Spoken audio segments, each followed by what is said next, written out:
Hello, everybody, and welcome to another presentation of the ECL Elite Division. Season 10 has hit its halfway point. We continue along as we broadcast the journey all throughout as these two teams continue to put up a good fight. Roots, a top team, Unlucky Boys, the other team in our starting series here, battling for the playoffs. Sin, we've talked about it as we have continued along through our coverage here, but all in all, a very interesting matchup again here. Our first series covering, as I mentioned, Roots and Unlucky Boys HC. We'll have a second series for everybody coming up a little bit after that, KOVA Esports and Almost Famous. But Sin, first and foremost, it's been a little bit of an interesting lead off from me here, but how are you? And how much are you looking forward to these matchups here tonight?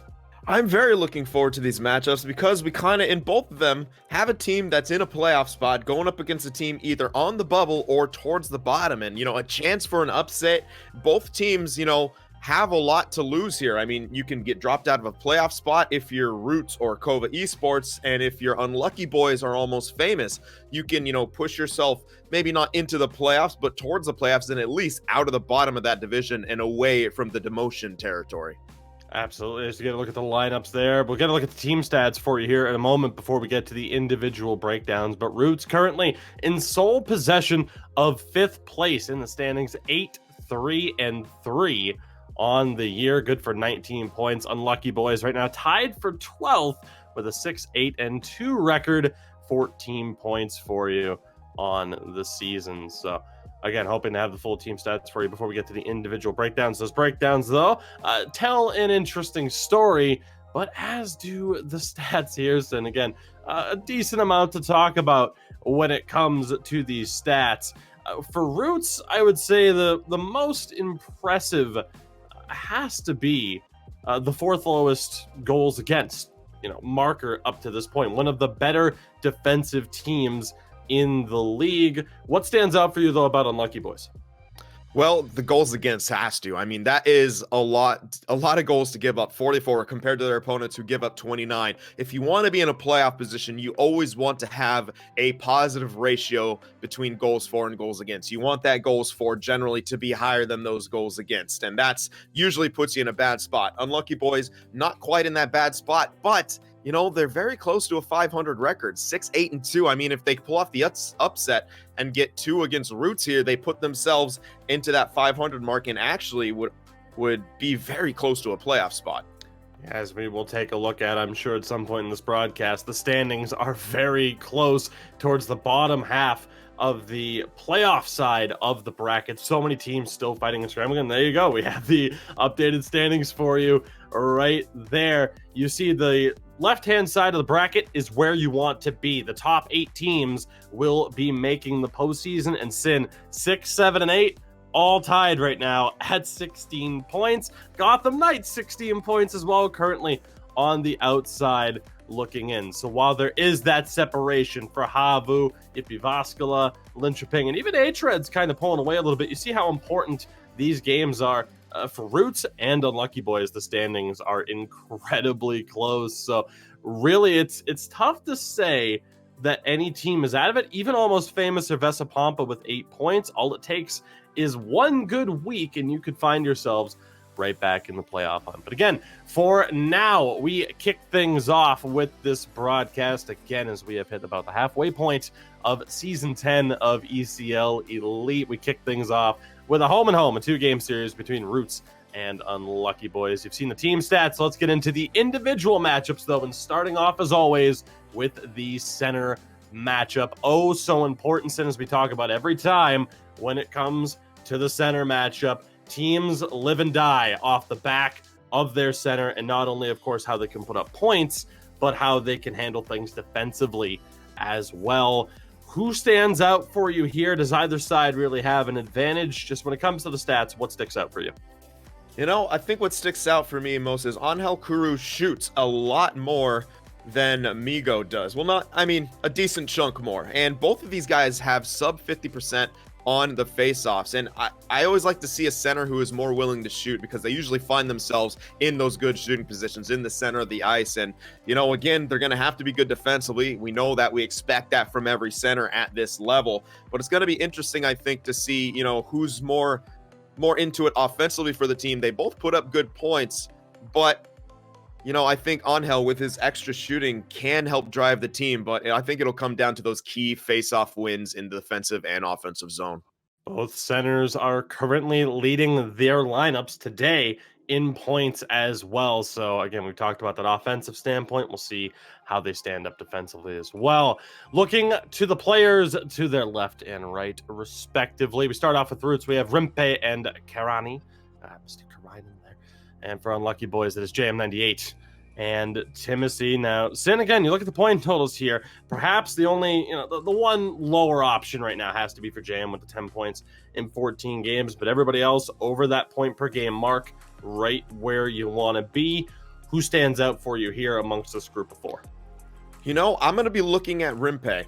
He's leading his team in penalty minutes. I think he's going to need to kind of stay out of the box. Yes, your opponent doesn't have the greatest power play, but you don't want to give them the opportunities to turn that around. Again, these games are so important. If Roots lose this, they lose that, you know, the 3-point differential that they have. They have a bit of a gap right now between the team below them. If they, you know, I think they at least need 2 to 3 points added today to really maintain that and keep themselves in good position. And I think that's going to come down to their discipline and, you know, ability to sort of not let themselves fall away in games. So I'm definitely going to be taking a look at Rimpe, see if he could stay out of the box. And on the flip side here, JM, he looks like a goal scorer, not too many points yet, but maybe he's due, you know, maybe he's just due for a big game. Could very well be the case. And if you are Unlucky Boys, you're going to hope that he's due for a big game. That team right now currently with the 4th lowest goals for total in the league. They need all the offense that they can get. But looking to shut them down, of course, that brings us to the defensive matchup first and foremost. For Unlucky Boys, we have Julius and Wenger, and for Roots, it is Sile and the captain of the team, Tansky. Now, of course, we always talk about the defensive matchups, much like the center matchup. It's not just about, you know, the defensive side of things. It's about the offensive side of things as well. And when we look at the stats, things are relatively even. Although the thing that stands out for me, at least, is Tansky with the 4 goals through 14 games, the highest total amongst these 4 men here. Yeah, I mean, that's a pretty impressive goal total considering he only has 18 shots on the season, a very impressive shooting percentage. It seems like both he and Sile have a really, really good, you know, propensity for production here. Good alliteration right there, I must say so myself. And on the flip side, same kind of deal. They can both put up points. So it seems like, you know, both of them like being active back there. It could be a lot of give and take, and it's always good to have options on that back end for, you know, the right and left side being able to jump into the play. Although it can create some havoc if there's a bit of miscommunication and both guys kind of are pinching, it can create some odd man rushes the other way. So we're going to look for them to not only be creating offense, but really be checking if they are going to be responsible defensively when, you know, perhaps their forwards or the center can't really get back in time for them. Absolutely. And one of the key things I think that we have for you in both matchups today, giveaways amongst some of these players. Some stand out a little bit more than others. Of course, control of the puck is going to be very, very vital. That brings us to the final matchup. For Roots, it's swag between the pipes. For Unlucky Boys, it's Viltsup. Now, both of these 2 goaltenders really top notch at this point. Of course, swag has that little bit of extra, I guess, moments of proving himself, for lack of a better term there. The 6 games played for Viltsup compared to the 14 for Swag and Roots. So I'm going to be intrigued to see. Obviously, with Swag, you look at those numbers, and I guess the way I was trying to phrase it is I don't want to say that Viltsup's numbers aren't legit. They are at this point. I mean, an 85 save percentage in 6 games is still incredibly solid, and we'll get into talking about a little bit of goaltending carousel that Unlucky Boys have had. But for Swag right now, it's okay. You see that 86%. You see the fact that he is top 3 in save percentage. You know he's the real deal. So is it really a matter of Viltsup needing to kind of prove himself today and to be the guy that helps drag Unlucky Boys back into the playoff hunt? You know, while I think he has a smaller sample size and swag, it's not like this guy has just played in one series so far. I think, you know, he's got 3 different series under his belt. Looks like he's been relatively consistent in them with a 4-2 record throughout that. So I'd say he has proven himself to a point. But yes, when you go up against someone like Swag, who's done, you know, those similar numbers in a much, you know, in more than double your games played, you know, there is that concern factor right there. Okay, was Viltsup on a hot streak? Can he maintain that against a playoff, you know, caliber team right here? We will see if that is the case. Ultimately, we will. Again, game time just about ready to really kick things off. Just about good to go, which I am very excited for. Again, as we've talked about, sometimes it's not always the big ones of the biggies, as we call them, of Linköping versus Havu or Jyväskylä. You know, the teams that are absolutely in the mix, in the trenches, battling for those playoff spots. It has provided some very entertaining games. Also, if you are playing NHL Gamer Bingo at home, of course, Sin and I are commentating tonight's game. So, of course, be prepared to hit the overtime. That's almost the gimme spot in the middle, that there will be an overtime game or several here today. Getting to the keys to the game, we're going to start off with the keys for Roots. And so I'll be breaking this one down. We'll have you cover the keys for Unlucky Boys. But the first thing that I pointed out here had to have been chemistry. Oftentimes, teams will have a rotation, and it's something that you will be talking about with Unlucky Boys. But this lineup is the only one that's been iced by Roots this season. These 6, that's been the team. They're the only ones that have been out there. So I'm intrigued to see whether or not that familiarity will pay off. Then you factor in aggressiveness. Roots, top 5 in hits, but tied for the second fewest amount of penalties as a team. So that discipline, while maintaining a very physical style of play, if they can keep that discipline, you know, you're looking good to go. Factor in that the Unlucky Boys don't exactly have the best power play in the world. I think we're going to see a very physical game from Roots in this 2-game series. However, I spoke about Unlucky Boys special teams. It's the not so special teams when it comes down to it for Roots. They need to maintain that discipline because on the flip side, they are tied for the 3rd weakest penalty kill percentage in the league. They also have the 3rd lowest power play percentage in the league. So as good as things are for Roots, you have a solid offense, a pretty good defense. The special teams have been a major struggle for them. So certainly some things to watch out for this team. Sin, break it down for us, Unlucky Boys, and their keys to success. Well, the first thing we got here is a shooting gallery. They have the 3rd most shots of any team. They're going to have to keep that up. They're going to have to test a swag early back there. And they were up there with the finalists of last year, Linköping and Havu. I mean, so that's good. You want to put pucks on net. You do have to make sure that some of them are those high-quality opportunities. But at the same time, sometimes testing a goalie from anywhere, especially, you know, in this game, with sometimes how it works and those shots kind of squeaking through or those juicy rebounds, you know, you have to shoot the puck. And then which brings us to the next point in the goaltending carousel, missing the L right there. But hey, occasionally we'll have to take that L. They have used 3 different goaltenders here. Viltsup has been their best, so that's kind of who they're going for here. And, you know, it kind of lends, you know, some perspective here. They're seeming to, like, kind of figure out what they're doing here, Unlucky Boys. They're sort of seeing what their lineup's going to be. And, you know, they're going against a team who pretty much ices at the same lineup, as you said. So chemistry-wise, you know, could maybe be an issue, but with a goaltender, less of an issue. And the last point, immovable force. They have the 4th most goals against, and they're going up against the 4th lowest goals against. So it's almost like an opposite match, and it's not in their favor. So they're going to have to really try to tighten up defensively here, and hopefully the amount of shots that they put on will sort of give them more of an offensive edge. But you have to be able to set up in the opponent's zone, and your opponent has a 1.79 goals against average as a team.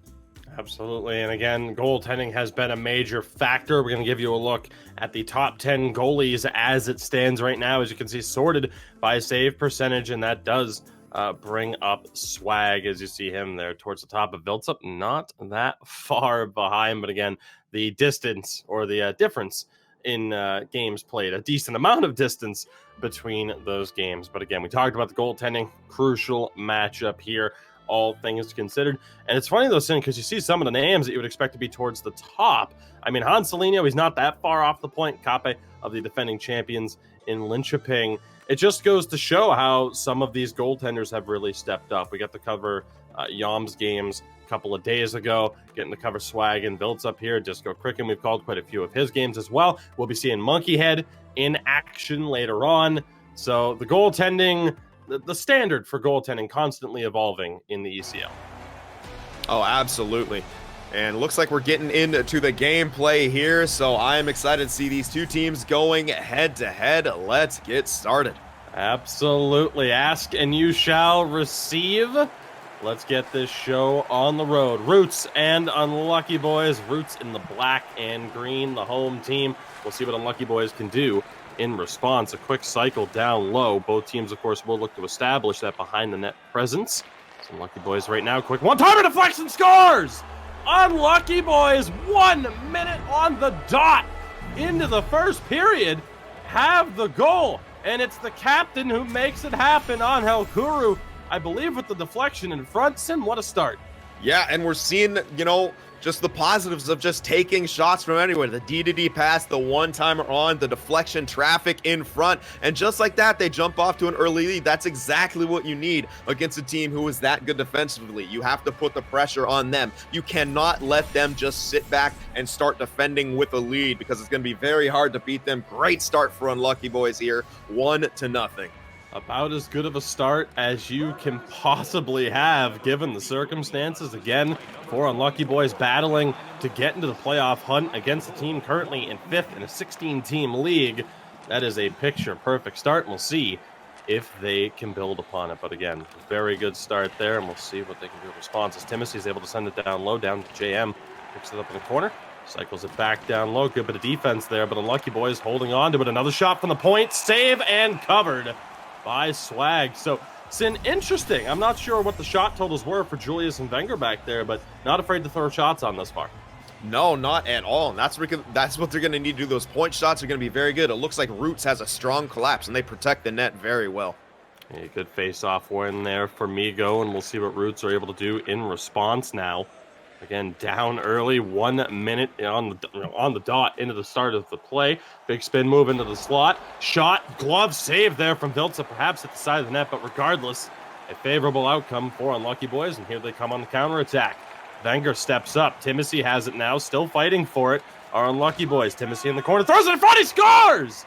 Unlucky Boys out of nowhere. Where has this been from their game? It's Wenger, the defenseman, stepping up and making it happen. 2-0 now, Sin. Unbelievable start. Wow, just the aggression coming out from Unlucky Boys, the fearlessness. Maybe they feel like they have nothing to lose and everything to gain because they are playing like it. But Swag maybe a little too aggressive right there. He stepped out of his crease to challenge it, and I guess he didn't think that pass would get through towards the middle, and he was completely out of position to defend against it. Almost a tap in there for Wenger, and just like that, a 2-0 lead here in the first period for Unlucky Boys. And they might not be done, Sin. They're right back on the attack. Jam fighting for it, tried to dish it back to the point. It goes all the way back to his own zone, covered by Viltza. He'll play it out. We'll see what Unlucky Boys can do here. 2 goals in the early stages of the first period. Again, we'll be covering 2 games for you between these 2 teams before moving on to another series immediately after. We thank you for joining us. Buckle up. The start to this game is any indication. It's going to be a fun night of games as Unlucky Boys back in possession here, not afraid to work it around. Again, it's Wenger looking to step up. He's maintained the line. Loose puck is recovered by Roots, and here they come on the counterattack, unable to really get the offense going so far. Karani has it, loses it on the half wall. And now again, Unlucky Boys back in attack. Stretch pass to JM. Doesn't quite go. But again, a battle between Unlucky Boys tied for 12th. Roots currently in sole possession of 5th place. Stunned in the early stages. Big spin move in front from Rimpe. Tries to cut back to the near post. And it's covered by Viltzup. So again, a pretty damn good start here for Unlucky Boys defensively. Yeah, and it looks like Roots really favors trying to break it in on the left side, which might have to do with Rimpe leading their team in giveaways with 149, and right now hasn't worked quite yet. Unlucky Boys seems to have their number, and they're really breaking things up at the blue liner as they enter. Defense to offense. Timothy steps and he scores! Unlucky Boys with a stunning start to this game. It's a 3-0 lead as Timothy is able to bury it on the breakaway. What a start to this game. Unbelievable. They've had a D-to-D pass into the zone. They've had a great goal where they, started from the cycle. They may not be done again. Oh, that pass is intercepted in front. Roots right now on the back foot. Tremendous efficiency from Unlucky Boys. Who's the team in fifth? You might not think it was Roots by the start to this period. Still plenty of time to work with, of course, but we'll see if they're able to battle back. Probably the best period of hockey we've seen from Unlucky Boys all season long. And again, they might not be done yet as Wenger's able to find JM. JM, the cutback, sends it around. Finds Kuru now back to the point. Wenger has it again. Pass cut off, though. That was Sele there. Roots, 5.5 minutes to work with here in the first period. Still plenty of time to get something going offensively and battle their way back in. This puck dumped in by Sele, but easily recovered by Unlucky Boys. They go for the slap pass down the other end. Good bounce. Kuru poked away by Tonski. Excellently done. And it is going to go down for icing ultimately. A close call, but it ends up in an offensive zone draw for Roots. We'll see if Migo can get the win on the draw here. 4:30 to play in the first period. And again, another defensive zone draw win, but a little bit of trouble. Scramble in front. Unlucky Boys are able to come away with it. Again, under 4 minutes to play. Wenger able to find Timothy. Not able to maintain possession. Roots back in control. 3 minutes to go here in the first period. A stunning 3-0 lead for Unlucky Boys. Again, we talked about the log jam in the bottom half of the standings. Slap shot from the point, just wide. Sele nearly missing there. Good opportunity, though. Arguably the best opportunity for Roots thus far. So we have 1.5 minutes to go. Again, the final minute will be quick here in the first period. You have Julius stepping up now for Unlucky Boys in front. Loose puck, scramble, still fought for. Backhand is not net. Here come Roots. They have an opportunity. Tonski drops it back. Karani, a couple of spins to make that bit of space. Tonski down low again. Near post, almost goes. 7 seconds on the clock. Unlucky Boys stretch past to Timothy. Do they have time? They do not. Sin, that'll do it for a phenomenal first period for Unlucky Boys. The stats really said it all, doesn't it? Yeah, 3 goals off 4 shots, no registered shots for Roots there, and they tested Swag early, and I'd say, he didn't have a chance on too many of them. The second one he probably, maybe could have had, but the other ones, I mean, those are team defensive lapses, so you can't fault him right now. Unlucky Boys just came out of the gate strong. Roots didn't seem ready for them or were underestimating them. Either way, they're down by 3 after the first period, and Unlucky Boys taking that into the locker room is huge. Now they can play whatever way they want, and Roots has to attack into them. So often, Sin, when we start a broadcast, we often assume that we have time to settle in, that there'll be a bit of a neutral zone battle, and that it'll really pick up in the second period. But Unlucky Boys putting their foot on the gas from the get-go has created a very interesting situation as Roots not able to work their way over the blue line up the middle. Unlucky Boys back in attack. This one slammed off the shin pads of Tonski. He's back in possession. We'll see if Roots are really going to be able to get their game going here in the second period. Tonski stepping in, throws it in front. Ton of traffic, loose puck, shot, and a glove save by Vilta.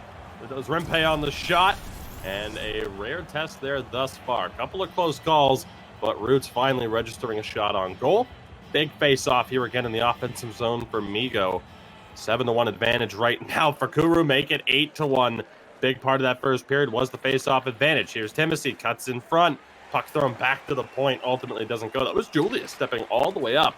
The left defenseman there for Unlucky Boys. Bit of trouble there in front. At least a risky play.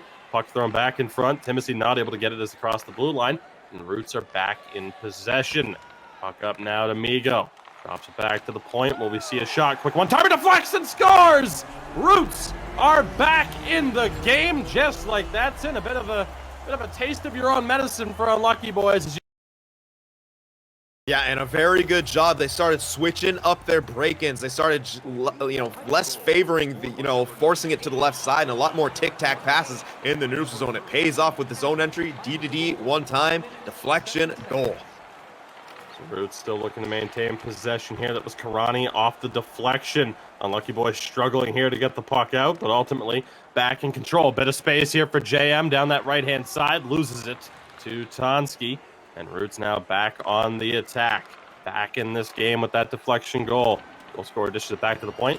Defenseman look to find him again. get the guy the puck who scored, even if it was a deflection, but unable to do so on that attempt. Let's see what Unlucky Boys are able to do here on this possession. Puck at the point again with Julius back down for JM. It's Kuru dishing it back to the point. Shot on, doesn't find its way through. A weird moment there for Migo, but they are ultimately able to maintain possession. Here come Roots again. We've already hit the halfway point of the second period. Puck at the point. Brings it down low to the goal line, throws it in front. Not able to find his man in front ultimately, but Roots still in possession. Now at the point again, will we see the shot thrown in front? Good interception there by Timothy. This one cleared out. Roots still back in possession. See, they will take his time and let his team regroup. 8.5 remaining here in the period. Close call at the blue line, and a chance here perhaps for Unlucky Boys. They dump it into the corner. JM is there, but it is offside. 7:58 to go here in the second period. Roots back in this one now by the score of 3-1. Yeah, I really like to see that from Unlucky Boys, dumping the puck in. They could have created space there for JM. Just unfortunate that it was offsides. That I've liked Roots' response here. They're really forechecking hard as they will unfortunately ice the puck right there. A bit of miscommunication off the face-off. And, well, they're getting some chances. Their forecheck looks good, but they have to dig themselves out of a hole, and I'm sure that's not where they want to be right now. Big face-off here. Another win for Unlucky Boys. Quick D-to-D work. Shot doesn't come, and ultimately attempted by Timothy, but doesn't find its way to the net. Healed the shot from the looks of it. Fortunate breakout attempt here for Roots, but they're able to corral the puck. Get a clean breakout here. We approach the final 6 minutes here of the second period. Able to get it over the line onside this time. Dishes it back to the point. Couple of quick passes. Will we see that D-to-D one-timer? There's the pass. No shot. Pulls it back. Sile taking his time. Rimpe now on the half wall. Being fought on by Timothy, and he forces his man all the way across the blue line. Excellently defended by Unlucky Boys, but Roots still in possession. Tomsky tries to dump it in. He can't do it. Here's JM again. Does he have the space? Gets it over the line. Unlucky Boys back on the attack. Try to dish it back to the point. And again, Cindy, talking about the miscommunications, Julius just stepped away. 3 minutes left here now in the second period. Again, Unlucky Boys 3 unanswered goals in the first period. Roots with a goal here in the second to get them back to within 2. And we'll see if they can find another one. Couple of quick passes here. Excellently done. D-to-D, the shot, and a save by Swag. Still, though, fought on for by Unlucky Boy. Slap shot deflects wide off the skate of JM, but he maintains possession. Timothy throws it across. No shot opportunity, but off the check. Ultimately recovered by Swag. 22 seconds to go. That body check behind the back of the net really paying off there. Roots doing a better job of shutting things down a bit more frequently.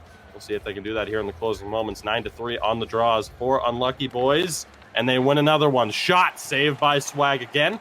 Directed to the corner. Roots going to look to attack here if they can. Rimpe has it over the red line. Poked away and Sin. That'll bring us to the end of the second period. A fast-paced second period at that. Roots back in the game, but still down by 2. Yeah, and you know what? Unlucky Boys, while they did allow a goal in that period, they still had a very effective period. They didn't score themselves, but you can see their game plan. They really are favoring that one-time opportunity on the our left-hand side of the ice. Their right-handed winger kind of, being the guy for that one-time option. And it's really good to do that because you can spread out the defense. You can get that shooting lane. Oftentimes, as we see, players are quick to get in those shooting lanes. So those quick DDD passes, really good, and their counterattack has been great too. The third goal that Unlucky Boys got came from their counterattack, and they're using their speed on the wings to sort of beat, Sile and Tansky right there. And, Roots still have a lot of work to do. They had a better period, but you're still down by 2. Dangerous play there in front, but Roots in possession and potentially on the attack. Pass in front, easily intercepted off the back check by Kuru. Here's JM yet again. Dangerous all game in terms of trying to find open space, but Roots now back in possession. Tomsky able to get the pass, and now the turnover, though. Unlucky Boys doing a great job right now of controlling the neutral zone and shutting down their own blue line. We'll see if that stretch pass is able to go. Intercepted by Tomsky, brings it into the zone, still has it. Looks to cut back, throws it down low. Now again, a couple of quick passes, but straight into the hands of the defense. JM was there, helping out in that full collapse for Unlucky Boys, as Sin pointed out earlier.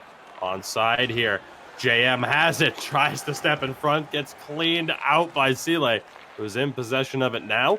Can Roots take advantage? See all 3 forwards towards the Roots half of the zone to try and shut him down. Another offside here. 15:04 remaining. Sin, what do Roots have to do to get back into this one? Well, I think they're going to have to pressure more. We see Unlucky Boys really taking their time on the breakout. That's to kill clock and to not make a mistake. Now, we have seen them make a couple mistakes, a couple missed passes here, so Roots have got to be ready to jump on those opportunities. They're on the attack. Karani making a little bit of space, not able to find the pass back to the point. And Karani with Roots' lone goal off a deflection bid in the second period. He's in possession of the puck now, gets it over the line, has a little bit of space. Down in the corner, looking for an option, dishes it back to the point. One-timer goes wide, recovered though. Roots still on the attack. JM loses it back to Migo. Now again at the point, D to D. Will we see the shot thrown in front? Loose puck, and Viltsup is able to find it. 12:08 remaining here in the third period, but a good bit of sustained pressure from Roots. Yeah, definitely. They're starting to get it. And that was kind of a dangerous play. The defenseman picked it up and then dropped it on the side of the net. It was actually sitting right there on the corner post. No one was able to get it for Roots, though, and tap it in. Another face-off win for Unlucky Boys. Back in possession. Stretch pass. Tried to find JM. He still might have it there. Just not able to corral it on the opportunity. Julius was stepping up as well to help out his winger. Roots, though, back in possession, but not for long. Unlucky Boys dish it back to their defense. Here's Wenger, a little bit of space, tries to send it down low. Tansky again, the captain for Roots, looks to lead it up the ice, drops it back. Karani looks to cut in, can't do so. JM has a little bit of space here, one-on-one with Sile. Is he able to find a pass? Dishes it back, one-timer, big block by Sile. Never saw the goal. Here come Roots. 8.5 remaining. Sile not able to time it. Karani was offside. And Sin, that miscommunication at the blue line really costing Roots valuable seconds at this point in the game. It really is, because we're seeing Unlucky Boy really start to wear down that clock, and their counterattack is still on point, and their face-offs are just out of this world. I mean, Migo's really struggling in the dot right there, and that's not going to help his team get possession. Chance for JM again. Finds his way through traffic, not able to get the shot on. We talked about it ultimately. The centerman not exactly having ideal face-off percentages thus far, but Kuru has really stepped up for Unlucky Boys and given his team the advantage. Roots back in possession here. Sile throws it in front. Scramble save by Viltsup. Roots, though, still in possession. Will we see that D-to-D pass? We do. Sile over to his winger. Looks to take the shot. Deflects wide. Viltsup was in a bit of trouble as Unlucky Boys will dump this one out. No icing on the call. 4:50 remains here in regulation. Roots trying to get back into this one. Unlucky Boys on the verge of pulling off a surprising upset as Tansky sends it down the half wall. Back to the point. Shot. Rebound is there. Scramble for it. And Viltsup is able to find it and cover. 3:46 to go. And Sim, we may be seeing a timeout here from Unlucky Boys. Smart move. It's actually from Roots, excuse me. Smart move. Even smarter of a move from Roots at this point to take the time to try and figure things out. Definitely. And we can really see ever since, that lead was established early by Unlucky Boys, they're starting to fall behind in that time on attack as Roots is really starting to push there. But at the same time, Viltsup's doing great back there. I mean, he's very solid in the pipes. He's making that first save, getting the covers, or his defensemen are kind of clearing it out. And then again, it seems like Roots just, to me, aren't forechecking as hard as they need to be. It's almost like they're afraid of that, Unlucky Boys counterattack, but at the same time, Unlucky Boys are still finding the ways to get that counterattack going. So Roots here really struggling. Rare face-off win. Can they take advantage of it? Rimpe has it, throws it back in front, doesn't get the shot off. Still recovered by Migo, throws it in front, he scores! Rimpe, the second time around, is able to bury it. Roots are back within one, just like that, Sid. Yep, and this could be a big comeback from them. Unlucky Boys now got to be feeling the pressure. That was a great play. The shot low for the rebound. Rimpe cleaning up the trash. Not much that Viltsup could do on that play. Here throws it back down low. Unlucky Boys trying to hold on, but a goal would secure it. Wrap chance save by Swag. Huge moment there. Timothy takes the hit. Unlucky Boys still in possession, but not for long. Here come Roots. So we approach the final minute of play. Sile has it at the blue line. Fought on and won by Unlucky Boys. Still in possession, but not for long. Yet again, not able to make the most of this puck possession. Puck dumped in. It's going to be offside on Roots here as they gain possession to stop the clock. 47.7 to go. Again, Unlucky Boys, 3 goals in that first period. At this point, trying desperately to hold on to pull off the upset. But Sin, I don't want to jinx them defensively. We do so often.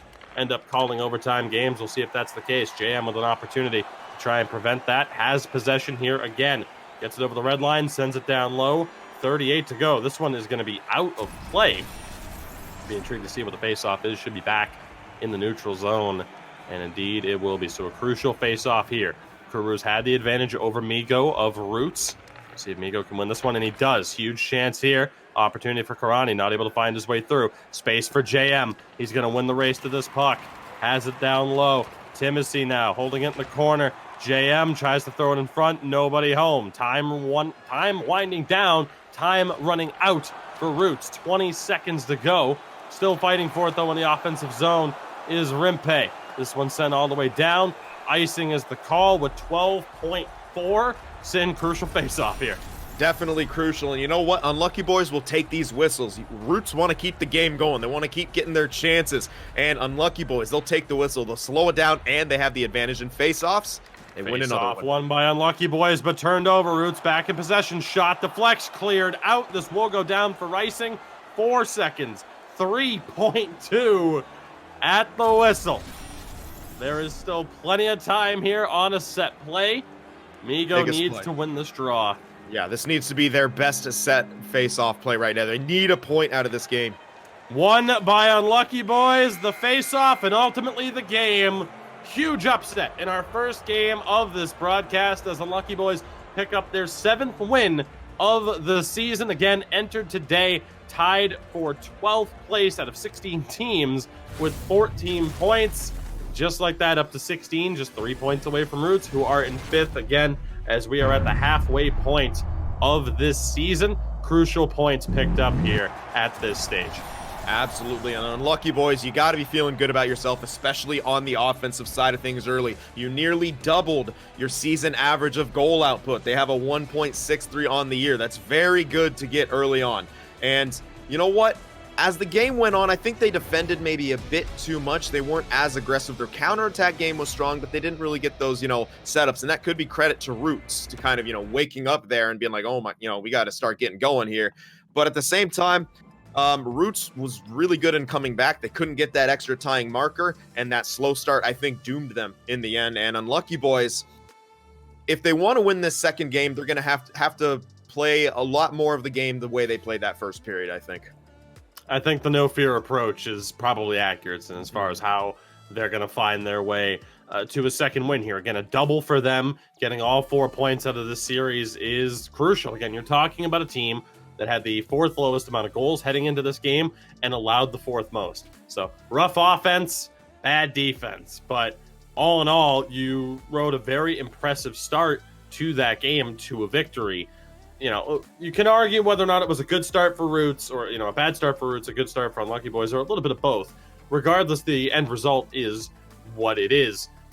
Very intrigued, though, to see what's going to happen for unlucky boys and whether or not they can maintain that, because we have seen, in terms of the offensive forces on this team, I mean, you don't have someone who's going to be in the top 10 necessarily, but JM, very dangerous offensively in trying to find his way into those soft spots in the defense.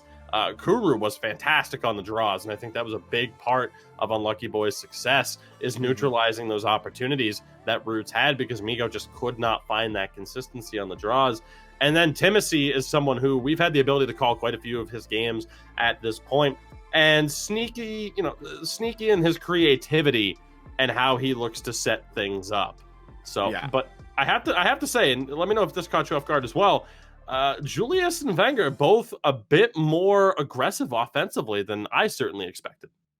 Yeah, I mean, they don't have the, the most point totals, but I really like to see them getting involved in the offense early. If you have 5 guys on the ice helping to contribute, then that's a good thing. As we saw after they gained that lead, they had definitely fell back into more of their comfort zone, which was slower breakouts, more defending, less taking chances to hold the line and stuff like that. That did, maybe allow Roots to start to get back into it. So I think this next game, Unlucky Boys still going to have to get some adjustments. They're probably going to want at least 1 point. They're up to 16 points now, which puts them in that mix, that big old log jam there in those playoff positions. If they can get 1 more point here, maybe even another win, they'll have themselves in a playoff position. So this is, again, a huge opportunity for them. They're going to have to pull out all the stops here in this next one. But yeah, I really like the creativity of the wingers especially. And Kuru, I mean, all those face-off wins were really adding up. They gave his team a huge boost, both on the offensive and defensive side of things.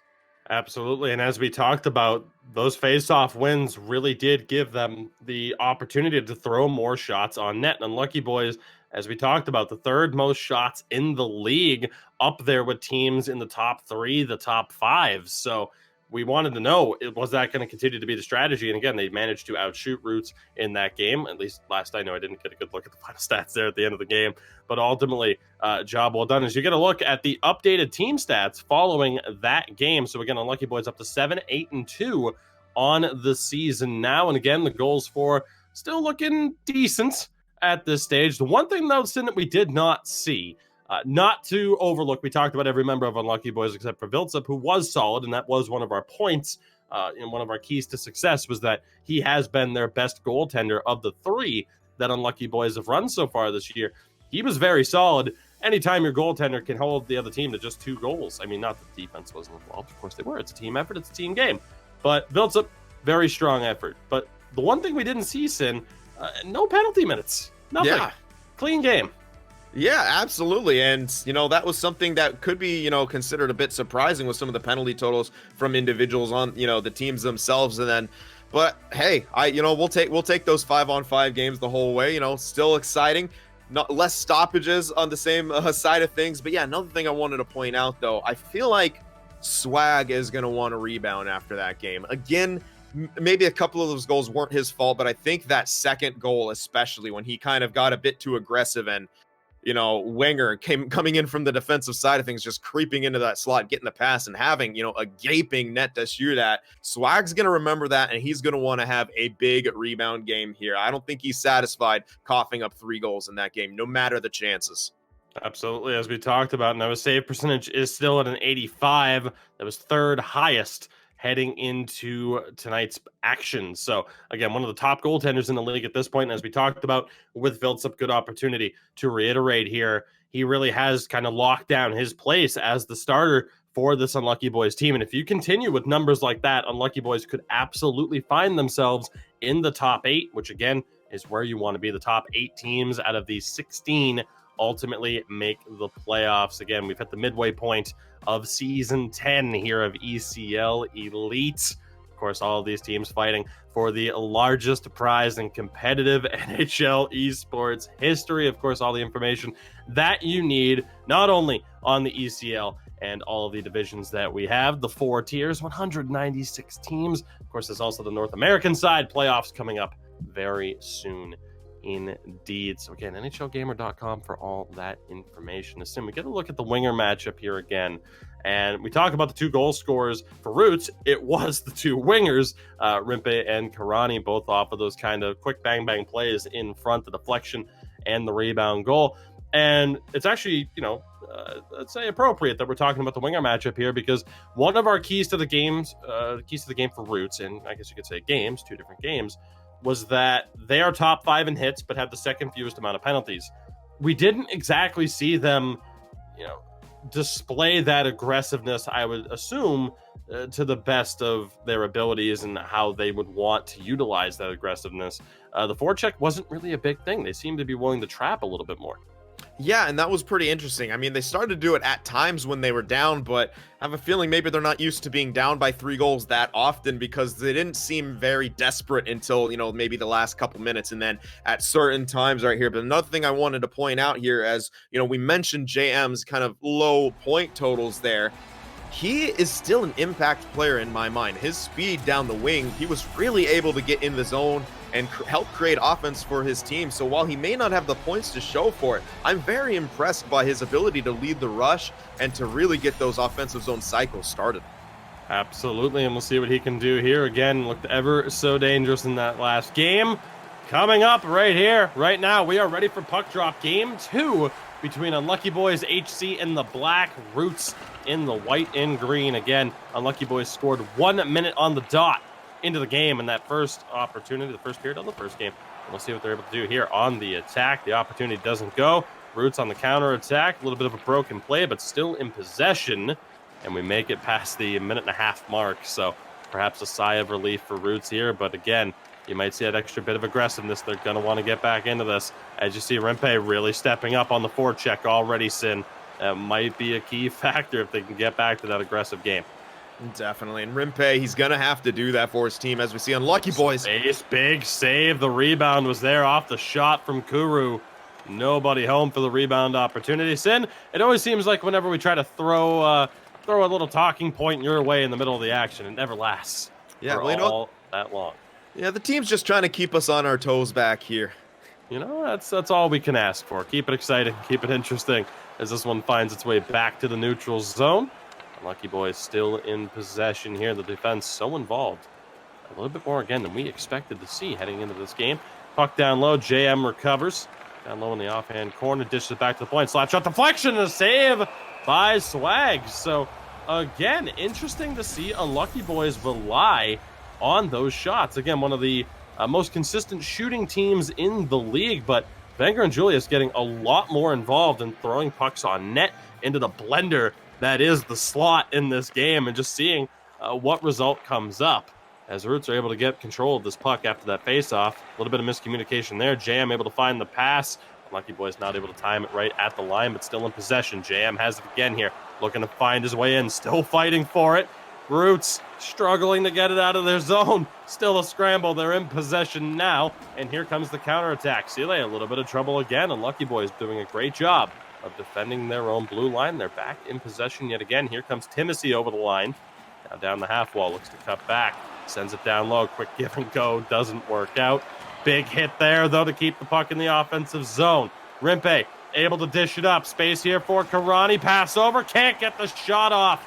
Huge missed opportunity there for Amigo. But Roots still on the attack. Slap shot, deflection bid, loose puck, kick back to the point. Roots, brutal turnover there from Sile. You'll want that one back. Here comes JM now for Unlucky Boys. Timothy throws it back instead of across. Still doesn't find its way through. Furious pace here in this first period. Again, the second game of two between these two teams, as it was Roots falling in that first game. Surprisingly so. Two Unlucky Boys. A 3-2 victory for the boys here. Chance in front. Still doesn't find its way through. Those very close plays for Unlucky Boys. Just one extra pass, one extra breakaway from a high danger scoring opportunity. And right now, I'd say his first period has really been defined by Roots continuing to struggle to get into the offensive zone. Definitely, and Unlucky Boys' counterattack is really good. You would maybe like to see JM just shoot the puck right there on that last play. Again, another puck thrown in front from Karani. It just doesn't go through. Big step up here, thrown in front. Timothy shoots it just wide of the post. Huge opportunity for Unlucky Boys, but the chance goes wide. Here's Karani now, dishes it down low. Rimpe is there. Dishes it back to the point. D-to-D pass, stepping in. Backhand save. Rebound opportunity still sealed at the near post. And recovered by Unlucky Boys. Final 3 minutes to play here in the first. Kuru space. Shot. Save. Second chance here for JM. Keeps it around the back of the net. Thrown in front off a skate. And this will go all the way back down. Under 2 minutes to play now in the first period. Stoppages? Face-offs? What are those? Furious action between two teams that are still jockeying for playoff positioning down the stretch here in the regular season. As you see, Unlucky Boys on the attack. Timothy, though, not able to find the pass. We'll see what Roots can do here. Final minute of play. This one dumped in by Tonsky. Around the back of the net, recovered. Dished all the way out to the neutral zone. 5 seconds to play. Can Sile make a move? He can't due to the miscommunication. Shot goes wide, and Sin, that brings us to the end of a furious first period of action.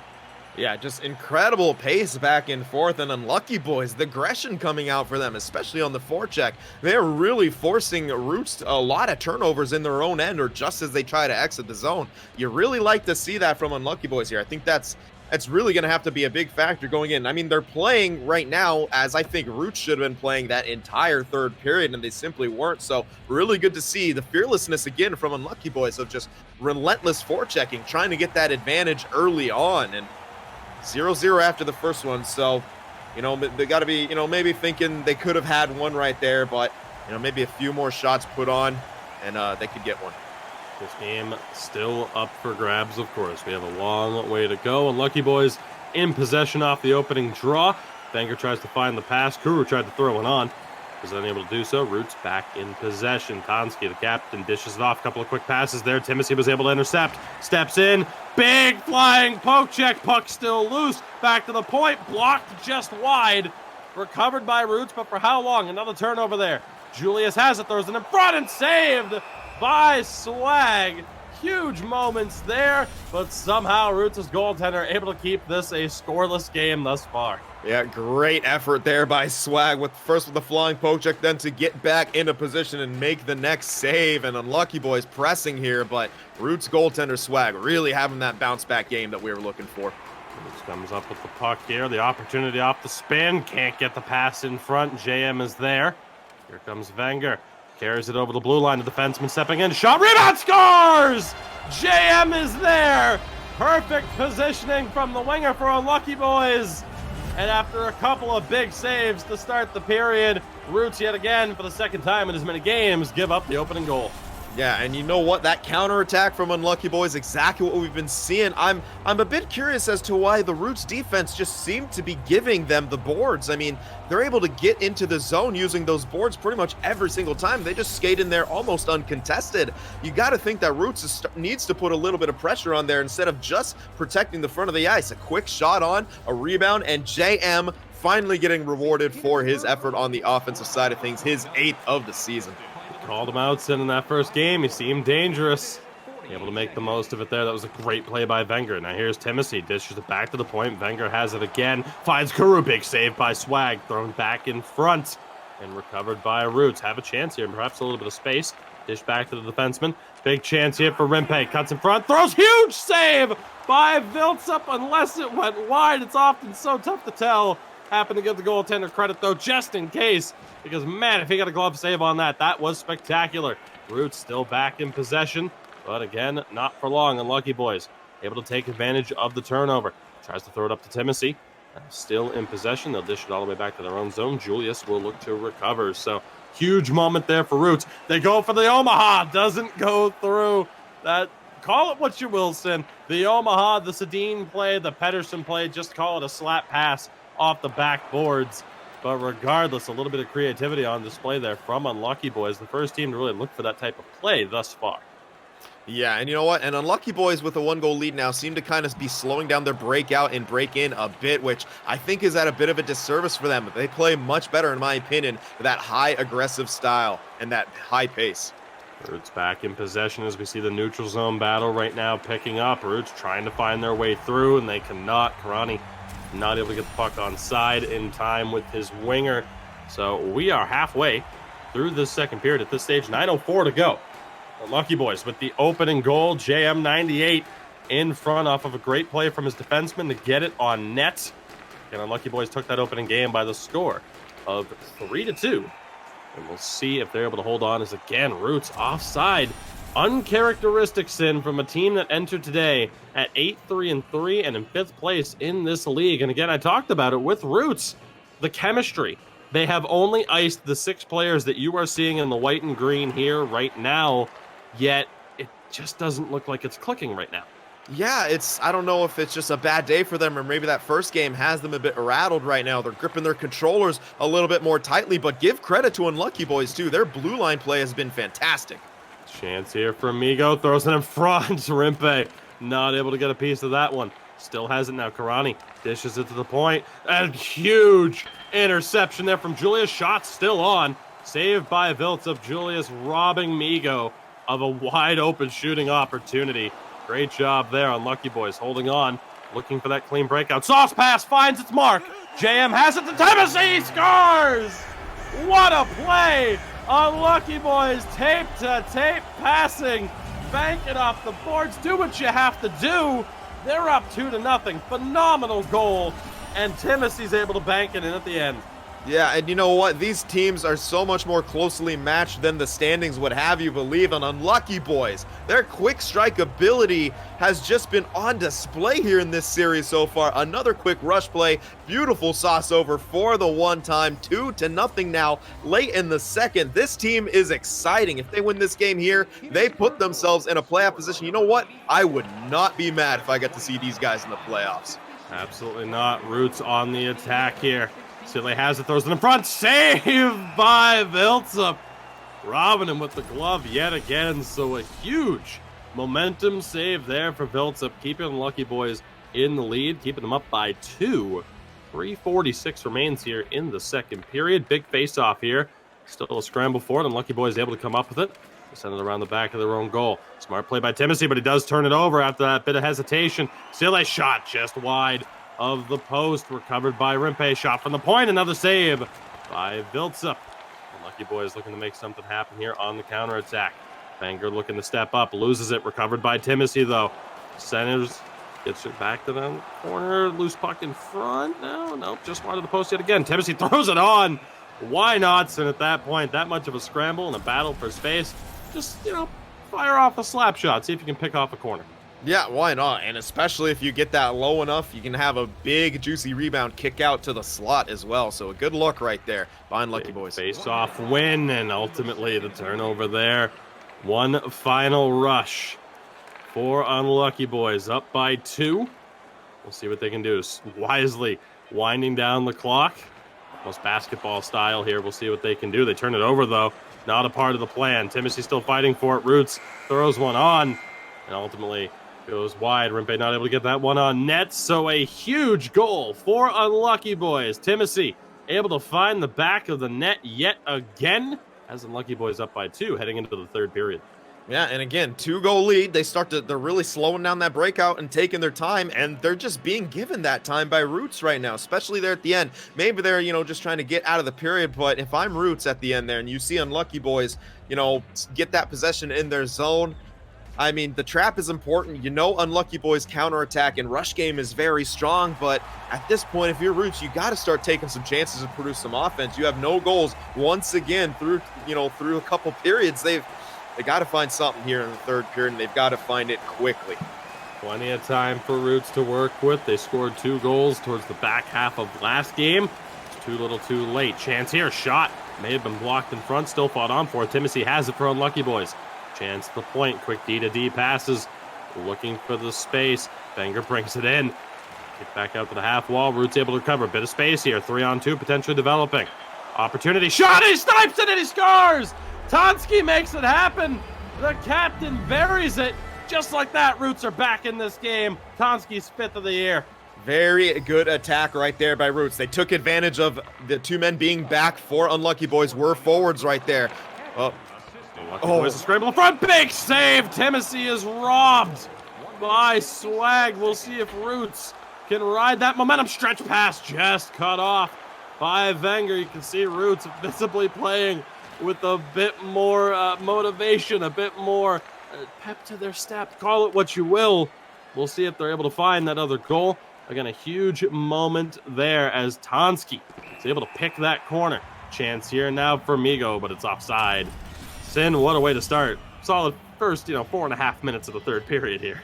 Definitely good, good for Roots right there, capitalizing on that opportunity. Like I said, 2 forwards back for Unlucky Boys, maybe not too used to defending those rush plays, and they made the most of it. Now they're only down by 1, and it was Unlucky Boys. It was kind of an interesting pinch by Julius, which set that play up, and now, not on the ropes here. They still got the lead, but they got to be a bit more careful and try to get some more offense.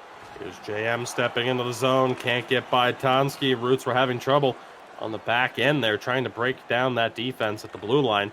See if they're able to do so on this rush. Sile has it in the zone, looks to bring it down low, finds his man. The pass kick back up to the point. Tonski able to hold it in, has options, sends it back down low. Couple of quick passes. Rimpe in the corner looking for space, throws it back in front. Sile again in front, kicked out to the corner.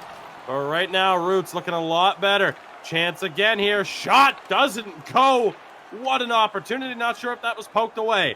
Here comes JM for Unlucky Boys, not able to drag it to the defense. Roots looking much better here. That pass, not so much. An easy interception for JM, and now here comes Wenger. He drops it back. Now again intercepted. Both teams just simply don't want to hold on to the puck, it seems like, once they get to the opposition's blue line.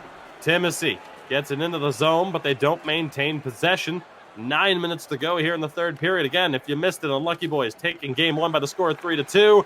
Opportunity here, just wide of the net. Unlucky Boys up 2-0 in this game. Roots back in it with a goal from their captain, the right defenseman Tonsky, the yellow icon on your screen. Opportunity there again to try and find space. They can't do it. Timothy with the interception for Unlucky Boys. He has space, throws it on, saved by Swag, and he will hold on to it with 6:49 to go here in the third, and Sin an early timeout from Roots. Yeah, and Unlucky Boys. I mean, that was a pretty torrid pace right there for the last couple minutes there. And, you know, both defensemen kind of, both defensive cores for each team kind of having interesting times to get aggressive right there. On that last play, I think it was Silly right there, sort of getting aggressive, going for a hit, a quick turnover at the blue line, and it actually opened up space for Timothy there on the rush to get that chance. And on the flip side, the goal that we saw from Roots came from Wenger, already being in the offensive zone. Julius I think the problem was he hesitated. He didn't look like he was going to pinch, then he tried the pinch, and then back the other way came Roots, and they scored off of it right now. So maybe both defenses a little bit jumpy right now, but it is Unlucky Boy with the lead. Roots able to come up with it off of that face-off win. Still plenty of time to work with, a little over 6 minutes, but again, having trouble with the blue line. Pass to Jam, doesn't find its way through. Roots back in possession. Rimpe not able to hold on to that. And now again, JM, a potential one-on-one here. Has the space. Julia stepping up, drops back. Shot, scores! JM in front again for Unlucky Boys. One turnover, too many for Roots. Unlucky Boys back up by 2. JM has his second of the game. Yeah, you know, as quick as I was to criticize Julius for his mistimed aggression earlier, great play by him right there. He led the rush into the zone, the drop pass to set up oh my God, words are hard right now. The drop pass to set up the backdoor feed to get the goal right there. Julius, excellent job right there to lead the rush. That goal does not happen without him driving the net and dropping that pass back to create that passing lane for the one-timer. Call this me covering for my broadcast partner, if you will, but it is certainly perhaps more difficult than it may appear to keep up with the fast-paced action that you see here in the ECL's Elite Division. 4 minutes to play. Recovered here by Unlucky Boys, but not for long. Roots running out of time, looking to avoid a disastrous situation, really. While Unlucky Boys, this could be what catapults them. JM has the puck here on the half wall. Cuts back. Gets it down low. Timothy's in the corner. Still in possession in front. Shot save by Swag. What a phenomenal stop, but it's Unlucky Boys still in possession. Timothy has it again. Tries to find JM in front. Not able to do so. Julius dishes it down low. JM, great job by Unlucky Boys here to kill time. Great zone possession. JM again looks for the wrap. Timothy has it. Can't get the shot off. Roots are running out of time. Again, Unlucky Boys, this win could catapult their season towards, really their team towards postseason contention. As they're able to sauce this one out, it should go down for icing. It does not. Precious seconds off the clock for Roots. Under 40 to play. Not able to make a play here. Recovered by JM, but offside. Timothy with the jump. Sin. What an impressive performance from the front three of Unlucky Boys in terms of helping out their defense and cutting out the passes. Yeah, not just that. Yeah, as you said, cutting out the passes. Their neutral zone play has been fantastic. How many times we've seen JM or Timothy intercept the pass in the neutral zone? Just outstanding awareness. A little bit of space here. Charges the net, not able to get the shot on. Karani, unfortunately, not able to get it. Race for the puck here, not quite a Ryan Miller situation. As it's poked at the blue line. And Sin, 17 seconds left in this game. We might as well see our first penalty called of the game. So we got a very interesting broadcast-esque camera here. Face-off won by Unlucky Boys and cleared down. Imagine Sin a spectator mode where we could call games like this all the time. Fantastic. Puck now dished back into the corner. Karani, that space, shot, not able to get through. Still in possession, shot again, scramble, not today, says Viltzup. Sin, what a performance. Unlucky Boys pull off the double over fifth-placed Roots. Spectacular team effort, and one of the most stunning results I think that we've had so far this season.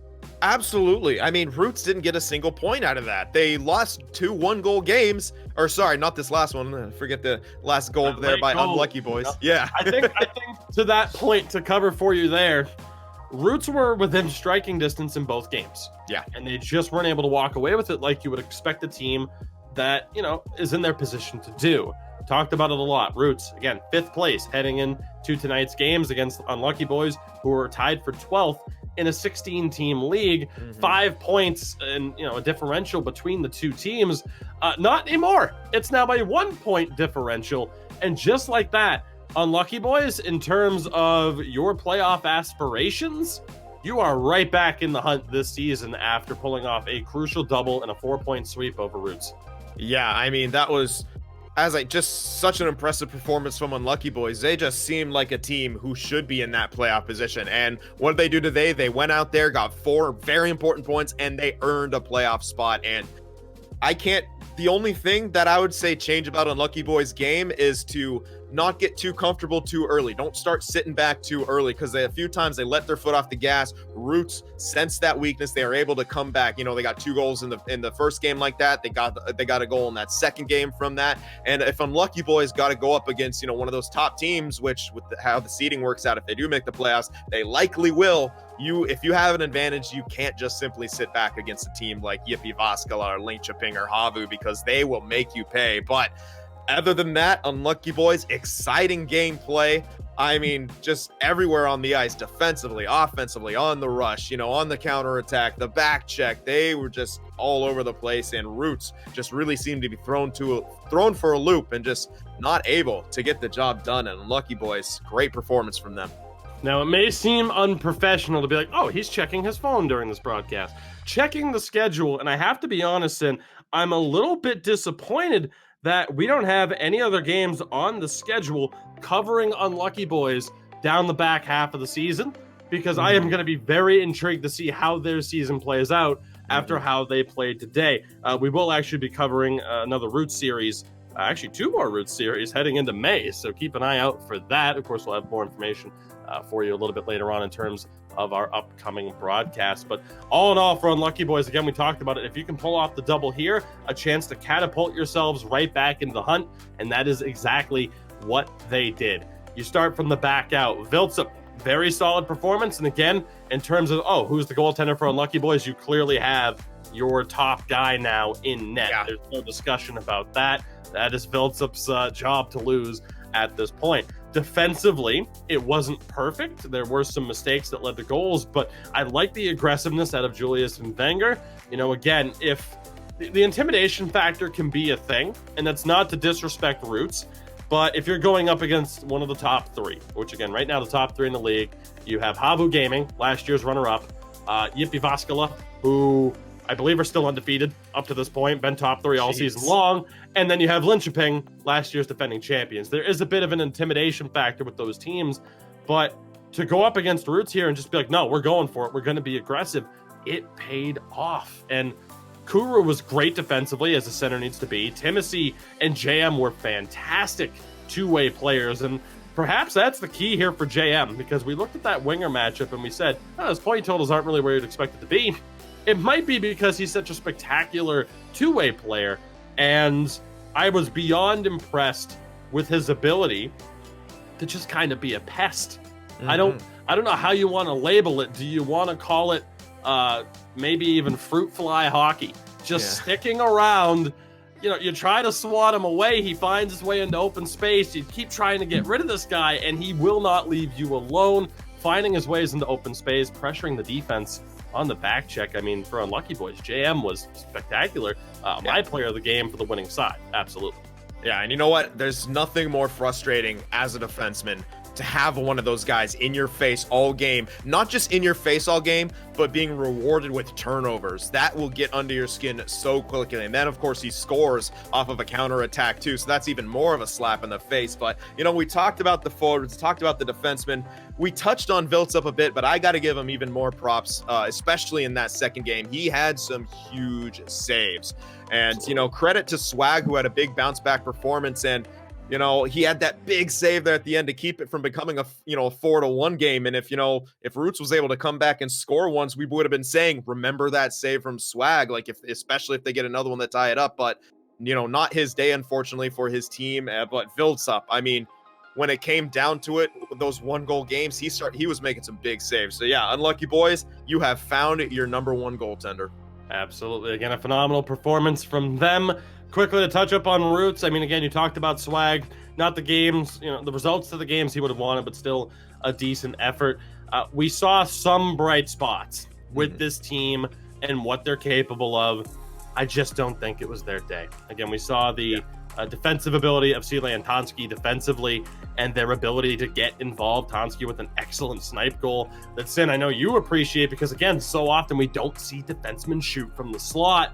Captain of the team rips it top corner, spectacular goal. Might not be the craziest between the legs highlight reel goal, but again, defensemen pick those corners. People aren't expecting you to shoot. You have the ability to do so.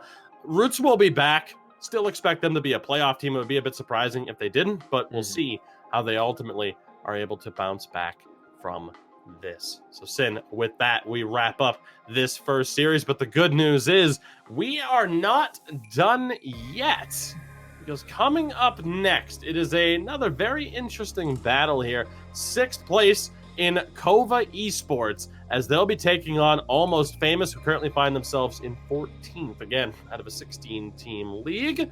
But like I mentioned, and with this first series, nobody's out of it yet. So we'll see if Almost Famous can get their playoff hopes back on track. We will be back with you after a short intermission. Don't go anywhere.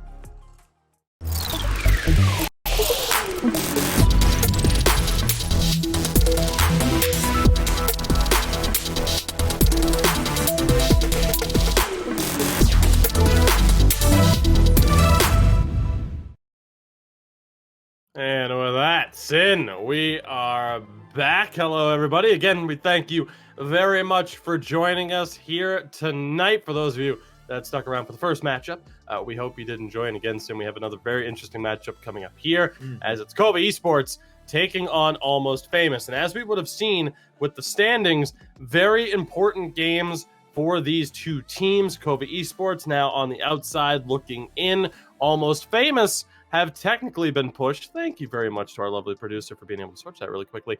As you can see, KOVA Esports and Almost Famous both on the wrong side of the bracket. You want to be on that left-hand side and in the playoff structure. And Sin, how about that for Unlucky Boys? Up into 6 now. They have some extra games played. But again, they really want to show just how much one series can turn your season around. So crucial points here for KOVA Esports. But again, this is a major opportunity for Almost Famous, technically now in last, to turn their season around and get right back into it. So very intrigued to see how this is going to go. Let's get a quick look at the team stats here before we get into the lineup and the individual breakdown. Let's get a better look at those numbers. Sin, I mean, there might be something that stands out here in particular, but what catches your eye?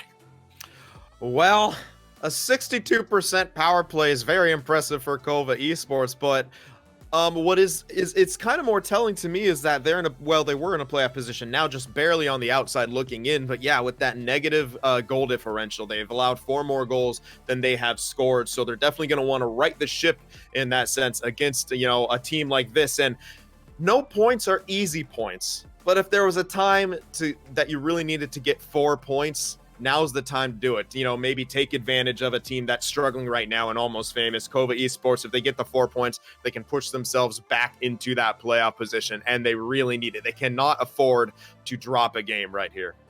Absolutely. KOVA Esports, as you mentioned, the top power play percentage in the league.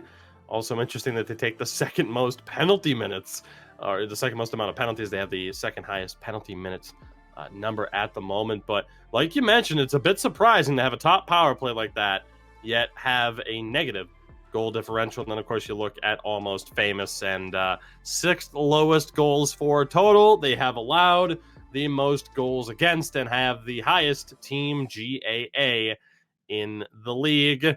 There's a lot that could be said about Almost Famous, but again, it's the halfway point, and anything can happen as we look to turn things around. We'll get more into the team stats as we continue this pregame breakdown. Let's get you a look at the lineups that these two teams will be sending out here for, again, this home-and-home series. 2 quick games between these two teams. For KOVA Esports, it is Zip Player, Picards, and Valaksip Fakiri and Savanainen on defense, with Monkey Head between the pipes. For Almost Famous, it's Zon, call him what you will, Oyamoska, Sokolo up front, Yaha, and Lazio on defense, and Yanitsky between the pipes.